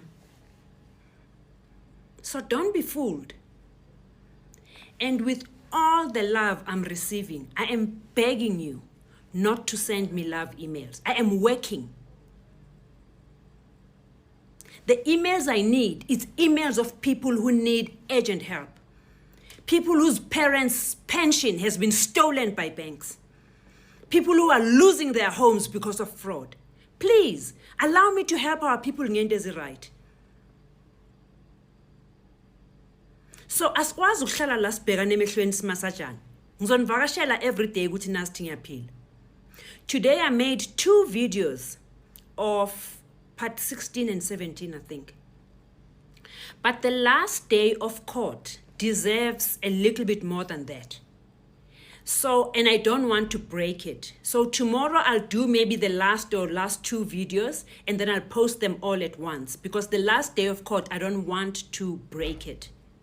And tomorrow I have to finish with the Standard Bank matter so that we can move on to more important things. I have told you, all of this is not about a car. It's not about a dealership. It's much bigger than that. Vuka mntomnyama. So what I'm begging you to do, 1 is to give me time to work. I posted a letter namhlanje. Nginincenga. Please. What I've done manje, because of the research I've done in the last 4 years, all I want is bank fraud. Don't try and change what I'm asking for. Only bank fraud from any bank. You see labo clever about deny. Basho ukuthi ngibheka dealership mina nalezi zinto ezincane abazitshintshile. They don't know the work I've put together. Bacabanga ukuthi ngibheke ngaphandle. There's internal metadata. There are incorruptible signatures. They've spent so much money trying to scrub the system to try and hide things. Masbon. I got doubting Tom Ningawarshek up. Don't worry about them. Let them say what they want. And to everybody who's sending me all the love and well wishes, ngiyabonga. Ngicela ukuthi sihloniphane, ngicela ukuthi sazi ukuthi lo msebenzi esiwenzayo siwenzela isizwe. You know, before ngihamba ngifuna ukunikhumbuza. Niyazi AfriForum ine university yabo. Bazenzela zange bacele kugovernment. Thina sibhizi siyakhala sigijimisa ama 350. Sibhizi siyabheda ku social media. Kunokuthi ngabe sihlanganisa amakhanda sizenzele into zethu. AfriForum amabhunu very small percentage. Tina, we are at least 90% at least. Ngizoninika exact figures one day. AfriForum bakoleka 10 rand a month bazakhela university yabo. Tina sibhizi siyathukana social media. Vuka mntomnyama. Good afternoon, family. Today we are going through the last day of court proceedings. Judge Fabricius had told my daughter that he's putting her on the stand on this day, and we were fortunate to have our brilliant lawyer with us who had prepared everything. He had done the thinking and he had done the papers. So for the first time I had a bit of a break, and the judge asked my daughter if she's still representing herself, and she said yes. And then he put her on the stand. At this point, my lawyer said to me, your daughter is on the stand. Go and sit next to her and support her. This made me very happy. I stood up and I went to sit next to her. But this confused the judge a bit. He didn't know who I am. If you remember, he had asked my daughter, where is your mother? And my daughter said, I don't know. He said, how can you know where your mother is? So he didn't know who I am, because my daughter had told the judge that she's not allowed to know where I am because of the dangers we are in. And then she sort of intimated the things that we go through, but they were also in the papers. Then the judge asked her if she's still representing herself, and she said yes. And then he not read her rights, but like told her how the process was going to go. But the judge came with a killer move today that Standard Bank did not anticipate. The judge said, I've actually just ordered the transcript from Justice Fourie's court proceedings in December 2016, because really everything we were talking about that day was based on that court hearing. Standard Bank had lied and said my daughter acknowledged that she signed the installment agreement, and then my daughter had promised the court that she's going to look after a car. So to get the rule Nisi, they were relying on those two lies. So the judge said, I cannot in my conscience grant confirm the rule Nisi if I don't have the transcript and I see for myself that Ms. Hammond did make those two utterances. So he then said, I ordered the transcript this morning. I've also requested them to first give us an audio tape so that my registrar can listen to it and tell me what Ms. Hammond said. In the meantime, they'll be busy transcribing. Okay, so we all sat there and he started asking my daughter questions. My daughter answered all the questions. He said, I have never said I know anything about the car. If anything, I've told Standard Bank, the judge, and anybody who has cared to ask me, I have told them exactly the truth, that I've never spoken to Standard Bank. This is not my car. I know nothing about the car. I don't have money to buy a car of this magnitude. So for that reason, I've always said that.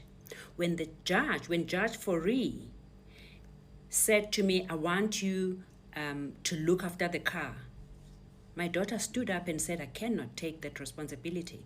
It is not my car. It is not even my house. So I cannot take the responsibility of looking after the car. So Justice Fabricia said, I want to see this in the transcript so that I know who is lying. Asked my daughter a few questions and then went back to the day of the attack. He said, please tell me what happened that day. So my daughter went on describing what happened that day. And when she started, she explained that she didn't know what was happening. She just came, she found the gate open, and when she got to inside the house, some men just grabbed her. And she said her biggest shock was when she came to the living rooms. She found me lying on my stomach with my arms tied at the back onto my feet. So I was lying there like a frog, and there were AK-47s in my head. And so, we had never spoken about this. I didn't even know what she saw. So she says, that is how I found my mother. And that's not how any child should ever see her mother. And then she started getting very emotional. And the judge said, okay, we stop. We stop talking about this. Let's talk about other things. And started asking her questions. She stood her ground. She discussed exactly what she discussed with Standard Bank during the proceedings of Justice Fourie. Then the judge gave Standard Bank the chance to cross-examine her. Standard Bank, before giving Standard Bank a chance, he had reminded my daughter that he has to give the findings of the court proceedings that day to the DPP, who is the Director of Public Prosecutions, because there'll be two counts of fraud committed. There'll be a contempt of court, and there'll be perjury if my daughter is lying. So my daughter says she knows this.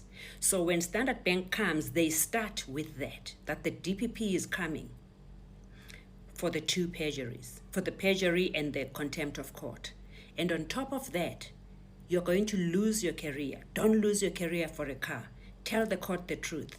And my daughter says, that's all I'm going to do today, is to tell the truth. That's what I always tell. Then started questioning her.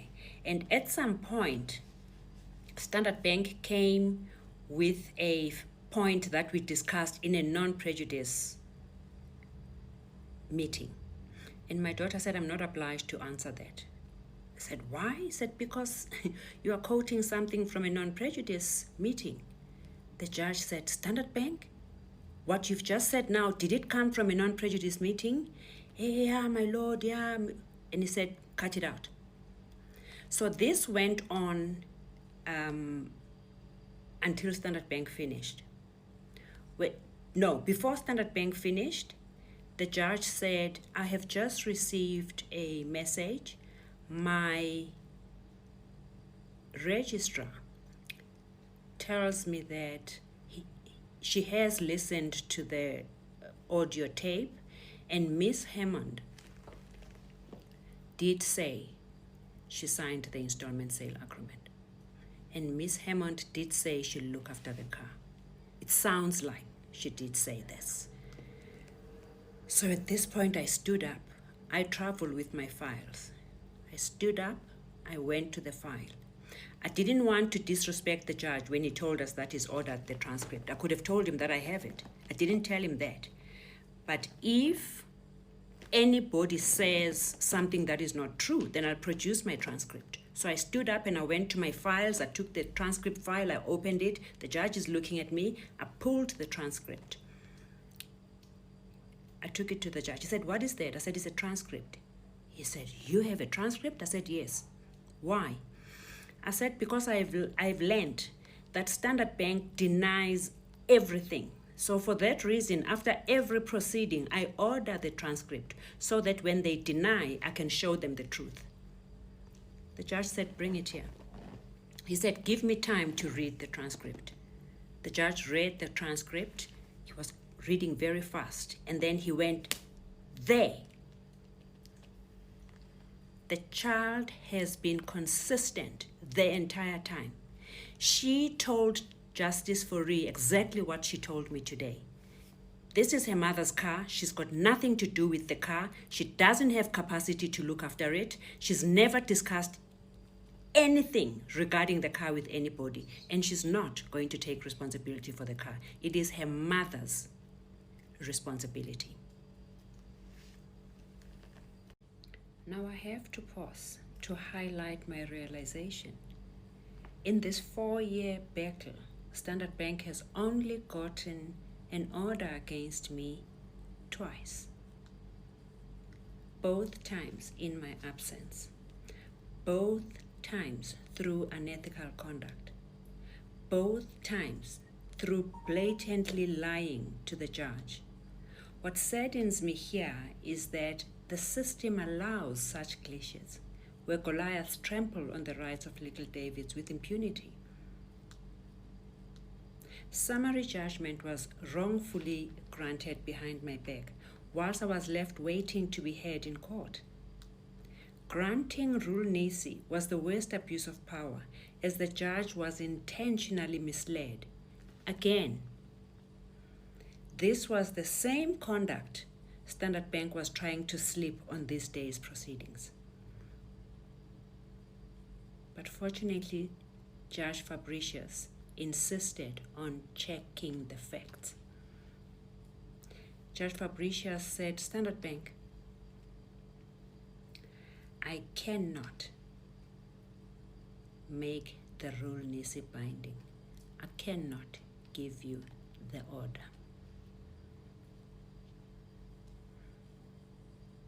There was silence in court. And then he said, regarding the whereabouts of the car, I'm satisfied that Miss Hammond has nothing to do with it. She's been consistent throughout.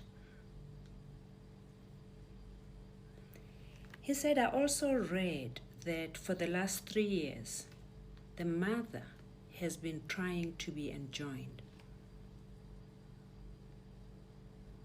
Then at some point, mid-sentence, he just stopped.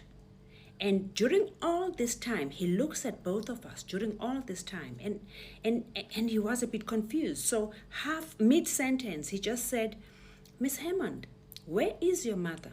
Please tell me the truth, where is your mother? No, he said, how old is your mother?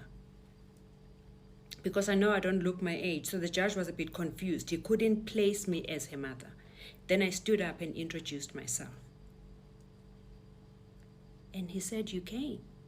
I said, "Yes, my lord. My daughter told me that you asked after me, so I came to honor your request." He said, "Fantastic." He said, "Standard Bank, Dr. Mngadi is here. Is she under oath?" And they said, "No." He said, "What I've read is that for 3 years she's been trying to be enjoined to the proceedings and you are refusing. Why is that? Can I join her today? Can I make an order now and join her to the proceedings?" They said no. They were adamant. He asked a few questions a few times in a different way, and they said no. And he said, "Explain to me, what prejudice would it place to the bank to enjoin the owner of the car to the proceedings?" He says, "Miss Hammond doesn't know where the car is. From the day of that violent attack at their home, she left the home to be safe in a hidden place. She doesn't know where the car is. The person who knows where the car is sitting amongst us. Why don't we enjoin her and ask her where the car is?" They said no. I remember Judge Fabricius said, "Why not?" He says, "This case may be easily solvable if one just addresses everything to the crux of the case and gets on with it." He said, I'm not going to appoint myself as case manager in the agent court either, but I need to know what prejudice would Standard Bank suffer if we enjoin Dr. Mngadi today. He said, "Take instructions." The senior counsel went to take instructions. There was no chance they could say no, unless they didn't want to know where the car is. He came back and he said, "Okay, my client says we can enjoin her." Then he said, "Okay, now we adjourn. I'm going to go and have tea and I need to see you at my chambers, both parties, after this." After the tea, we went to chambers. He said, "I need both of you to go and draft orders and then bring them to me for my signature. And this case has to move forward." We went. Standard Bank went to do their order. Our lawyer went to do his order.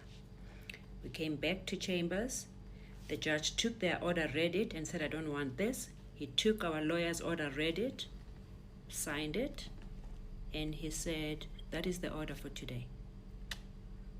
No rule nisi, no contempt of court, no perjury. I was enjoined officially. I was part of the court proceedings. Auf Deutsch sagen wir es fertig." It was finished. Standard Bank did not have another opportunity to bully my child.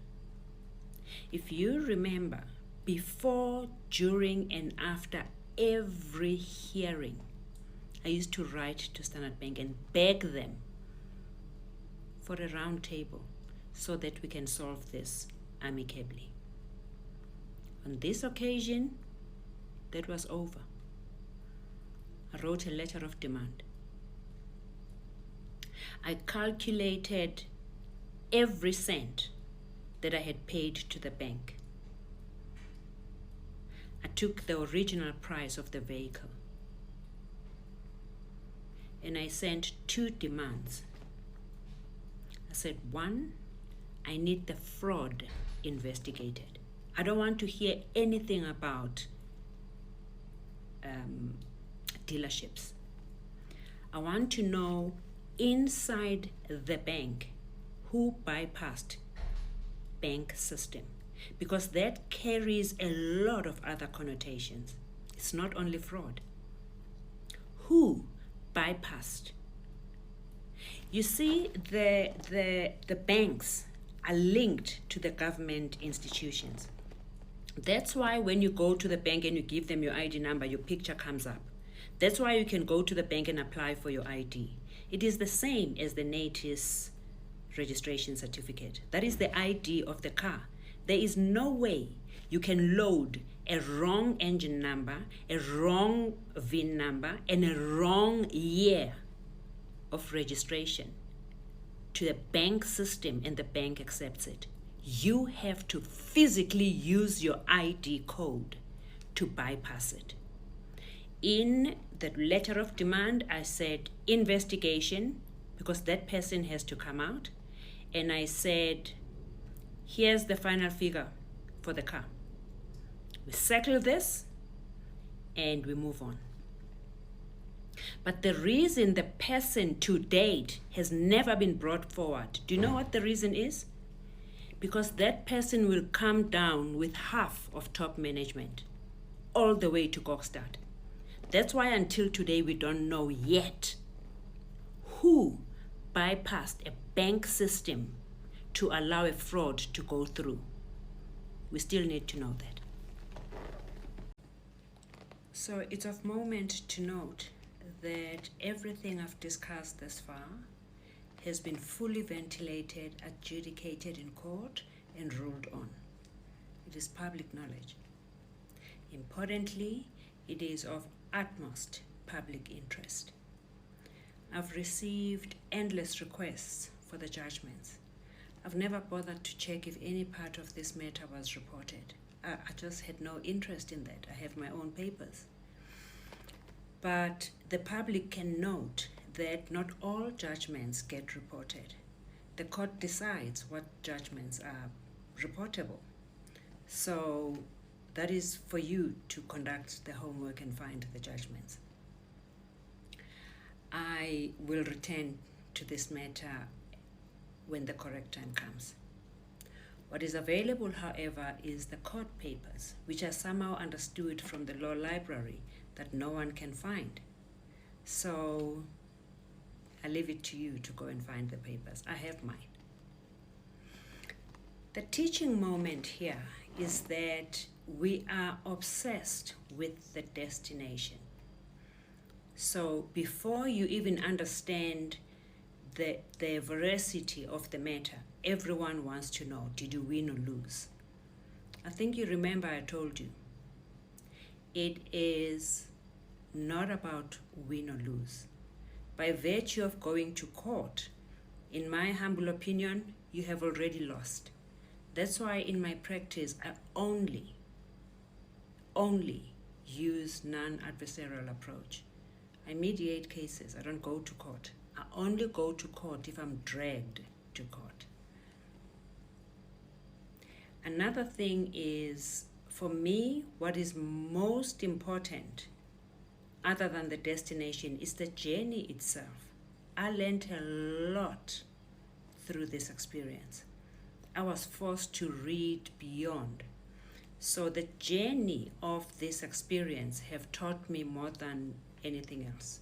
So I'm very grateful to the journey, and I will make sure that I use my findings to the benefit of my people.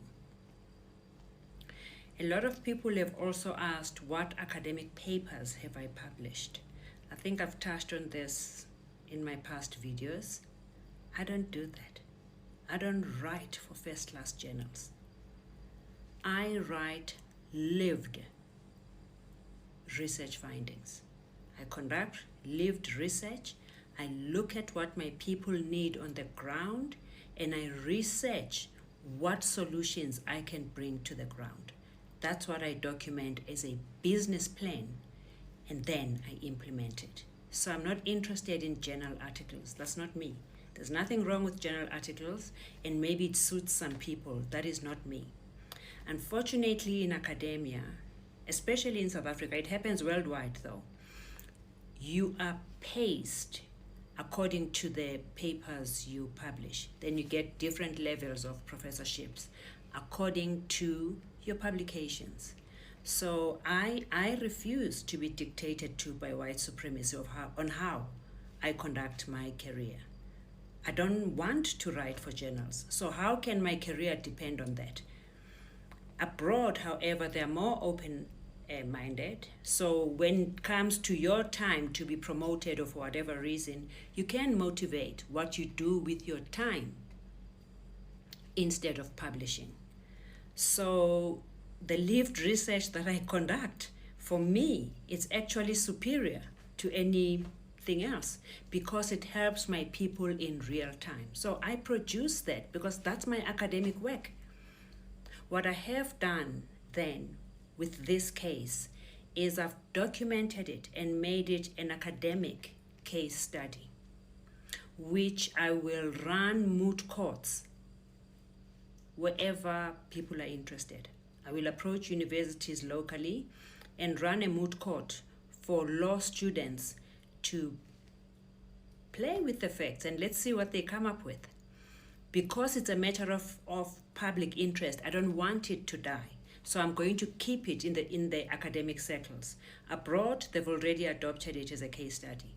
So I will approach local universities, but I have written a solid case study on this case.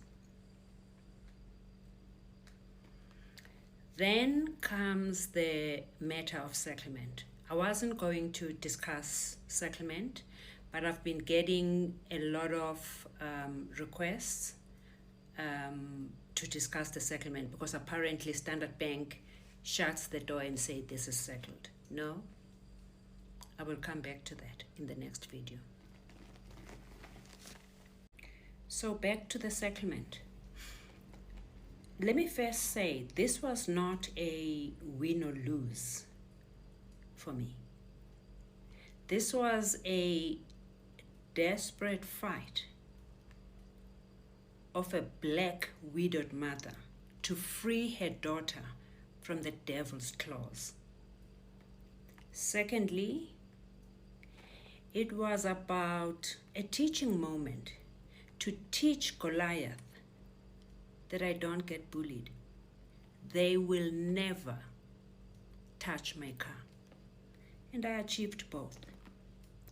That said, the journey for me was more educational than the win.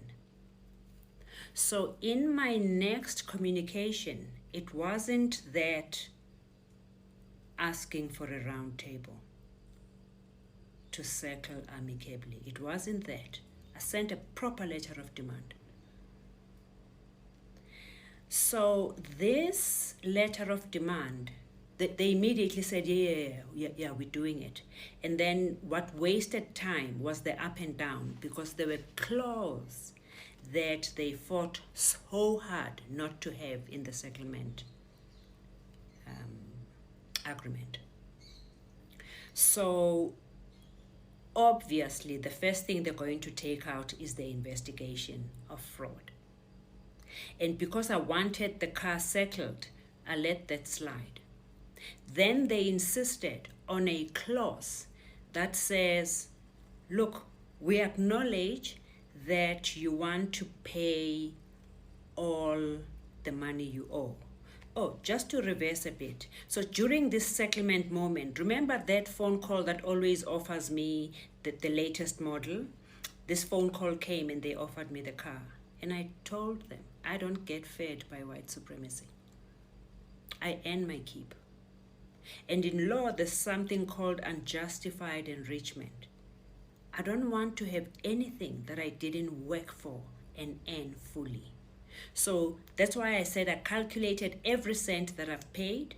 I calculated the cost of the car and I offered them the difference as my settlement. So they accepted this, but they were insisting on a clause that says, I will never sue Standard Bank for anything, not their employees, not their cats, not their flower pots outside, nothing. I will never look at Standard Bank. I thought, I don't take instructions from you. I said to them, I will not sue you for anything else except fraud and gross negligence. So we fought on that for a long time. What gross negligence? What fraud? I said, if I don't have that in the settlement agreement, there's no settlement. I pay you every cent that is outstanding in my car, cash, and then I want whatever you want. I won't sue you for anything else except fraud and gross negligence. And we signed on that. I won't sue them for anything else except for fraud and gross negligence. So that's where the settlement ended. Paid them their money, they transferred the car back to us, and that was the end. Abshen Banubami. Good afternoon, family. Today I had a fantastic day. I also recorded a video for you, which is just the learnings from this experience. And it's not a lot, it's just 2 learnings. But before I post that video, I'd like to tell you about something that really fascinated me today. So I woke up to a large number of media requests from mainstream media. I then started getting phone calls from international universities. I got emails from international universities telling me about the inquiries they are receiving from South African media. This fascinated me because 10 years ago, I approached the media, and I did so for 10 consecutive years, requesting them to publish this because I wanted to warn South Africans about what is happening. I either received an outright no, or I just get ignored. So I left it and did it my way. I told you the last 4 years I was conducting research to solidify my next step. My last academic visit was in November 2024. In December 2024, I flew to South Africa to present my script, my David and Goliath script, to broadcasters. The responses were really intriguing. But one brave broadcaster pulled me aside and said, "Nobody will fly this. This is our sponsor.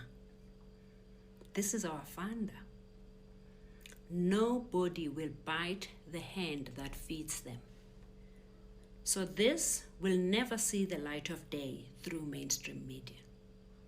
Which then helped me understand why for 10 years print media refused to publish this story.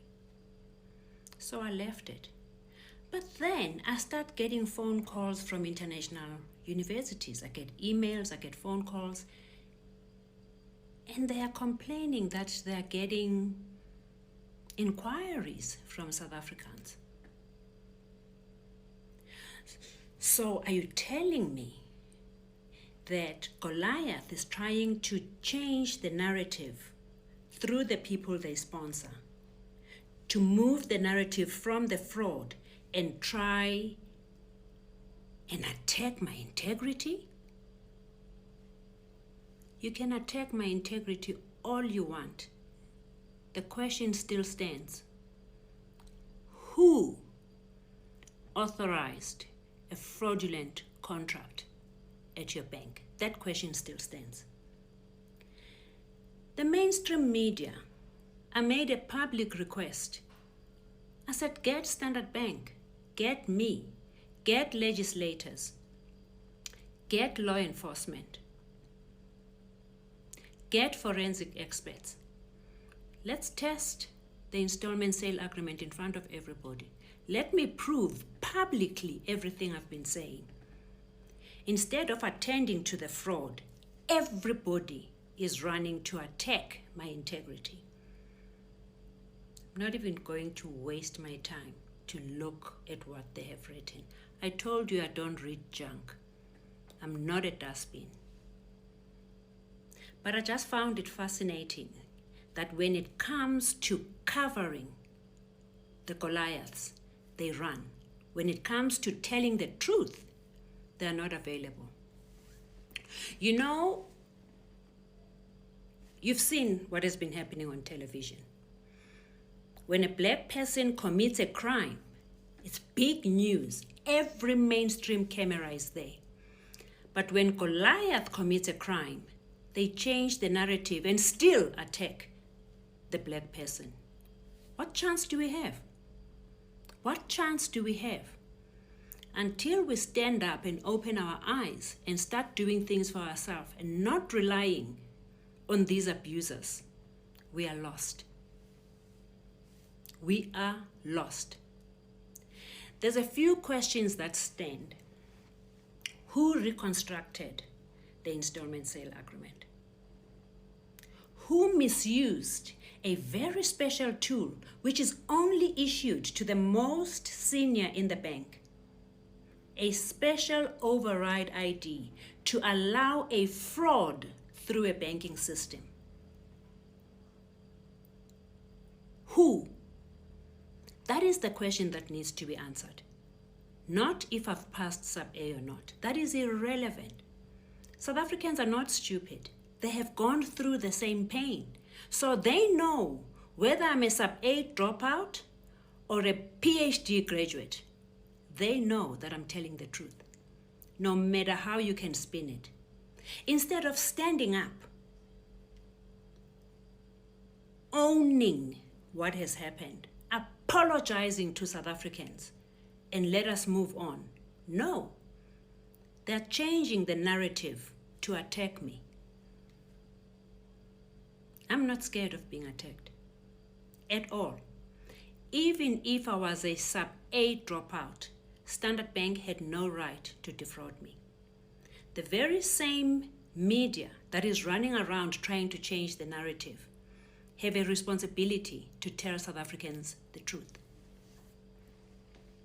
If a black criminal does something wrong, all their cameras are there in record time.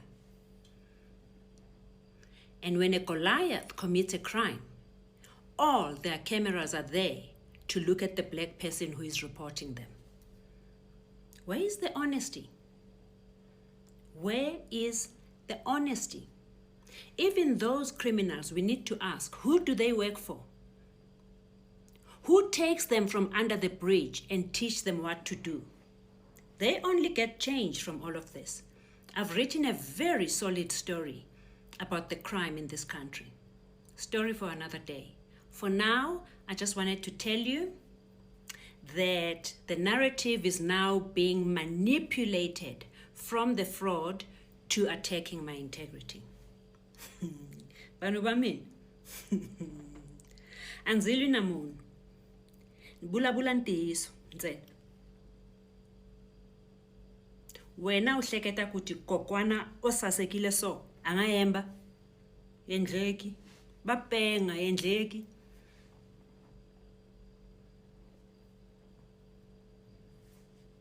O vona na msuku.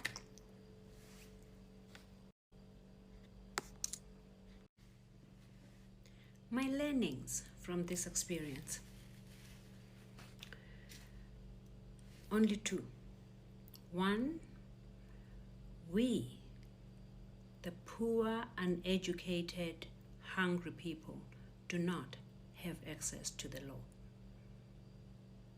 We do not have protection from Goliaths.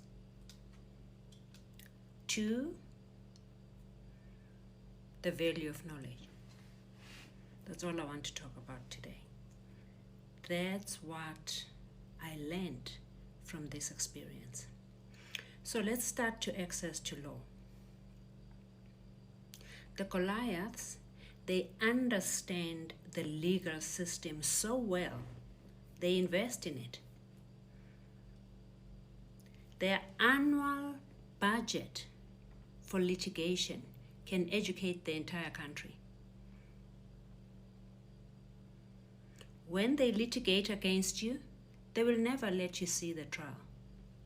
They will trap you in the periphery. You will never see the trial.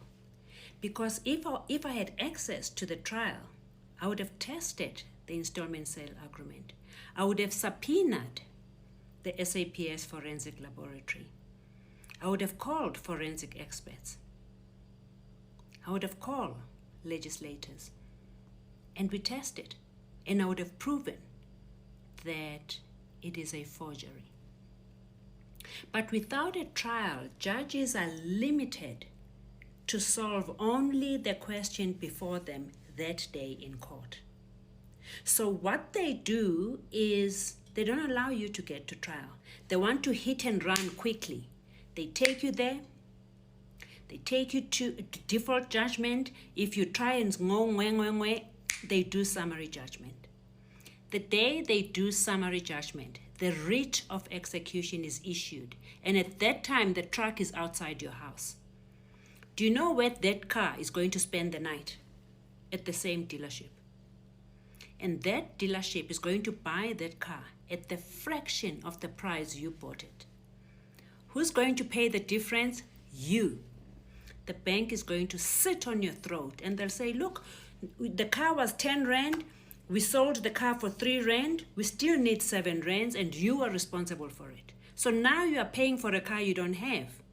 And the dealership is doing a brand new transaction with the car. And they roll it a few times. So if I cannot prove this legally, how else can I do it? If they just go hit and run and they're out. So if you think you're going to fight back and do what I did, for 4 years, I was in court all the time, but I never saw the trial. They trap you in urgent interlocutory things. You just go like this. You'll never see the trial. Even if the trial were to come, the trial date is 5 years away. So you have to wait 5 years. I told you about the lawyers. They're all briefed. Wherever you go, they'll tell you, it's a conflict of interest. We can't do it. When you find a lawyer with a brain, you know what they do? They give him a killer retainer and they drop you. You'll never fight against them. Even if you were to find a lawyer, an ethical lawyer, do you have the money? Do you know the Justice for matter was in court for 3 days? Do you know what a senior counsel costs per day just to appear in court? It's between 80,000 and 150,000. If he's there for 3 days, it's 240,000 to 450,000, not negotiable. So they take senior counsels to court. You have to match them. 240,000, where are you going to get that from? It's not even worth 240,000.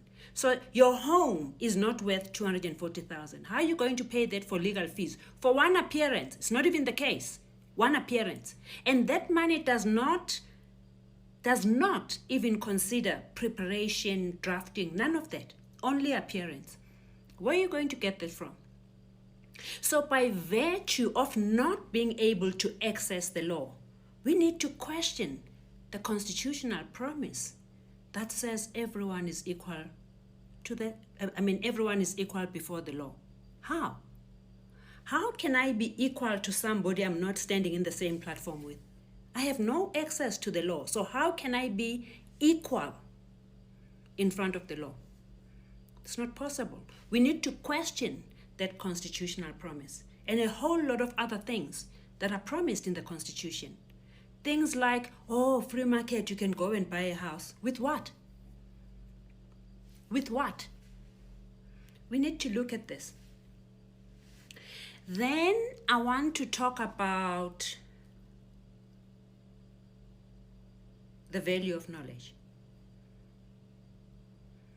I didn't come to you for any other reason except to ask you to stand up, to open your eyes, and for us to start doing things for ourselves. You see, everyone is screaming about qualifications now. That's just noise. That's just information. Education does not happen in university. University just collect these useless papers. That's not where the education happens. You know, there's the first 1,000 days of a child. That's about 2.6 years or 2.7 years. If you miss those 1,000 days, something just closes. You'll never rescue that child again. So the most important thing we need to do is to make sure that the first 1,000 days are properly covered. There's a huge jump between the first 1,000 days to university. We will look at all of that, but we need to do things properly. So what I want to do from tomorrow is I want to start talking about the educational program.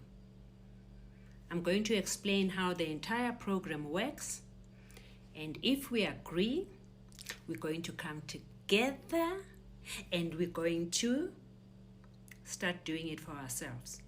Educating our children, looking after our elders. We build old age homes. We go fetch our grannies from the leaking shacks and we put them in a safe place. We get nurses, we get caregivers to look after them, and then we educate our children. We can do it ourselves. We don't need anybody. So tomorrow I am delivering the first education video, and then we take it from there.